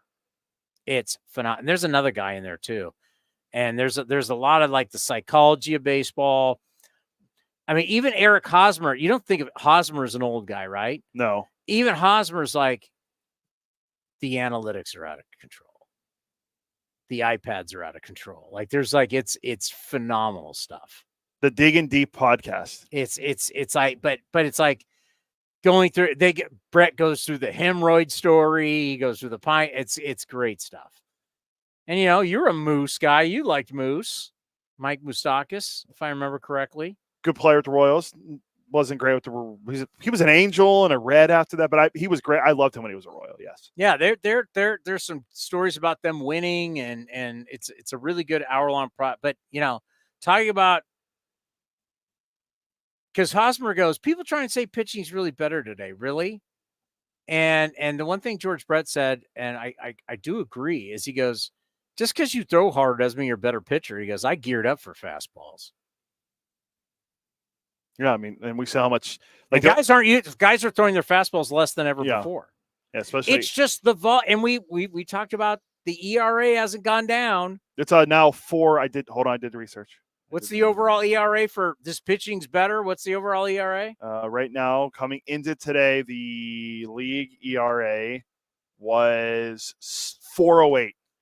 Does that mean pitching's better? How many pitchers have we used already this year? It's gone up. Yeah, It's 741. That's the one thing Brett did say. He goes, you're facing the volume of pitchers. So it's like George is backing up a lot of what we talked about. Did you buy what I said about the salary cap and the market size? Yes. Made sense. Just seems like it's just not enough people don't talk about that. I know, because everyone just brings up, another example of small market teams selling. Small market teams not spending. It's like, why would you? It's dumb. It's dumb. You think it's smart business? Like the Philadelphia Phillies, we know for a fact $250 million a year they get from NBC, Comcast. Before they ever play a game, they have $250 million, right? Well, their payroll's not $250 million. So their TV money pays for their entire payroll. Yeah. So everything else is gravy. So they're able to pay for Harper and Moustakas, Schwarber and the Castellanos. TV's paying for all their contracts. And then they'll be like, oh, they're a big market team. Look at them. They're spending to win. No, they're just spending their TV money. They're not spending their luxury box money, their merch money, their national TV money. They're not spending any of that. They're not parking, hot dogs, beers. They're not spending any of that money. All their players are paid for from television. Real quick before we go, I'm pretty sure I heard Martín say that Will Klein's going to be here tomorrow. Yes. One of the guys we acquired in the trade. All right. What do you got? 24 years old, pitching in. I did the research, but I'm on his page right now. In so far in 34 games, in I think he was in AAA for the Royals. He has in Omaha 3.58 ERA. Yeah, the other Storm Chasers, right? Isn't that what they are? I think they're in Omaha. Omaha. Yeah, he's pitched in 34 games in Omaha. He's 2-1 with a 3.58 ERA. He has 38 strikeouts and 37 2/3 innings. So that's what numbers look like in normal AAA. What do you mean? That's not. What do you mean? We have a guy in Vegas has an ERA under 1. Yeah, but the rest of our guys have like 6 ERAs, but it's arena ball. Yeah. See, when you pitch in regular AAA, that's what it looks like. All right, thank you everybody for watching A's Cast Live. What a great show! What a great show! Tomorrow we can tease. Trade deadline. Hot takes. Once again, who's the recent You are. hot take is right? You are. Is that going to make it into any promo, or am I I can go back and get it, yeah. I just want to know if that, because you guys are very reluctant. I mean, you love talking about yourselves when you guys are right. So I just like putting Johnny when he's wrong in there. I think the A's. I think the A's are, bro. I think the A's are hit a home run. I think the A's are going to win another game this year. Bro, this year, bro. Bro, I think the A's will hit a home run this weekend. Before Sunday, the A's will hit a home run. Tomorrow we're going to have David Feldman. Why? We're going to do the top Bay Area athletes for each team that we talked about doing. Oh, wow. Feldman said I have to do the Sharks, but he said he'll handle the rest. Who's your all-time Shark? Can't give it away. Owen Nolan. He is not on the list. Owen Nolan is not on the. Then your list is flawed. No, I got better guys. Then Owen Nolan. Yeah. He was an all-star. I got a guy that was an all-star too, and a captain. Oh, you only get one guy. Is that what we're doing? I don't know. You tell me. I did 4. I did 4 guys. You have 4 people. Because we're going to do like a Mount Rushmore. Jumbo Joe. Yes, he's on. So you're just going stats. Well, and Marlowe. Of course. Oh Marlowe. my God. They retired his sweater. Nabokov. Evgeny Nabokov. And then Joe Pavelski. Wow. How many big Stanley Cups did Owen Nolan lead the Sharks Owen Nolan to? started the foundation of those guys, helping them win. Those guys won nothing. They were all favorites that won nothing. They won the President's Trophy and won nothing. Yes, I'm aware. They gagged postseason after Owen Nolan's group with Jeff Friesen and those guys brought the Sharks into like prominence, where all of a sudden they were in playoffs and in playoff series, and they beat Colorado. I mean, it was like those guys were the favorites and lost. And you're going to throw flowers at them. I don't know. Have this whole flowers thing today, but you're going to give them their flowers. You're going to give them their flowers. The guys that gagged, and got paid top dollar and gagged, or the guys who were leading it coming up. I just know you weren't here then. You didn't care. You didn't care. I just know their sweaters are going to be. You retired. weren't like us Sharks fans who were here from the beginning. I watched the arena get built. All right. Well, we'll do this tomorrow with Feldy, and then we're gonna have this guy. I was with Jeff. I used to play golf with Jeff Friesen all the time. I was with Friesen when he first met Patrick Marleau, and I was out drinking with Marleau one of the first nights. He was like 17, 18 years old. Yep, number 2 pick in the draft. Who went number 1 that year? I don't care. Joe Thornton. Another gagger. Real quick, the other guy that's going to be joining us tomorrow, he's doing the game on television today with Jenny. That'd be the great Shooty Babbitt. Shooty's doing a little color commentary on television. Like it. Is there any, there aren't many people better than Shooty Babbitt in our game. He's one of the greatest guys in the world, and he's really, really good at what he does. Ain't no league bigger than this league, according to him. Thank you, everybody, for watching A's Cast Live and listening to A's Cast Live. Coming up, it's the A's and the Giants right here on A's Cast and the A's Radio Network. Hey, Oakland A's fans, step up to the plate with Xfinity Internet. Get the fastest speeds and low-lag streaming for an incredible viewing experience that knocks it out of the park. And you'll have a consistent connection with reduced buffering and freezing, so you can stay in all the action inning after inning. When it's game time, make sure to catch it all with internet that's powerful and reliable. Stream sports from the best seat in the house with Xfinity, because it's only live once. Actual speeds vary and not guaranteed. Many factors affect speed. For factors affecting speed, visit xfinity.com/network management. Where does one community end and the next begin? Across the railroad tracks? On the other side of the river? Is it between the east side and the west side? At Comerica Bank, we believe it's all one community, and we're all part of it. That's why Comerica has invested over $20 million for affordable housing, financial education, and workforce development in lower-income communities. Because when we raise expectations for everyone, we all rise. Member FDIC, Equal Opportunity Lender. August 5th is International Trading Card Day, and Topps would like to celebrate with you. Visit your participating local hobby shop to receive a pack of cards, plus receive a special card if you purchase $10 or more of Topps products while supplies last. You can also celebrate International Trading Card Day with Topps on August 5th at the Oakland Coliseum and receive an exclusive A's card pack. Follow @Topps on social media and visit Topps.com for more information. This is the place where you can dance like nobody's watching, win like nobody's business, and get away like you mean it. So what are you waiting for? Come join the party. Take that evening out and make it a night you'll never forget. This kind of action can't be beat. This is Chris Townsend, and it is summertime. You want to look your best, and I can't tell you how excited I am. Commander Cody, we've got our new shipment from Link Soul, all the summer gear. So whether you're playing golf or you're going out for dinner, you're hanging out with your buddies, or you're going to the beach, go see our friends at linksoul.com. And right now they have an offer where you can get 20% off. Go to linksoul.com. Remember, in the big leagues, look good, play good. Hi, fans. This season, Kingsford Capital Management is the official hedge fund sponsor of the Oakland A's. At Kingsford, down to business is their way of seeing the world. Investing has its pitfalls, treacherous chasms of half-truth and despair. Kingsford's mission is to create opportunity through application of proven innovation and entrepreneurial focus with trust, tenacity, loyalty, and growth, establishing a strong reputation as a proven intended and validated bedrock of American finance. Kingsford Capital, down to business. With the sunshine returning, it's time for golf, and more golf at Cinnabar Hills Golf Club. Cinnabar Hills is also your destination for great food with their beautiful renovated restaurant and quality craft beer selection at their full bar. Featuring a grass driving range and 27 championship caliber holes, Cinnabar Hills Golf Club is the best public course in the Bay Area. For more information, go to cinnabarhills.com. That's cinnabarhills.com. This has been a presentation of the Oakland Athletics.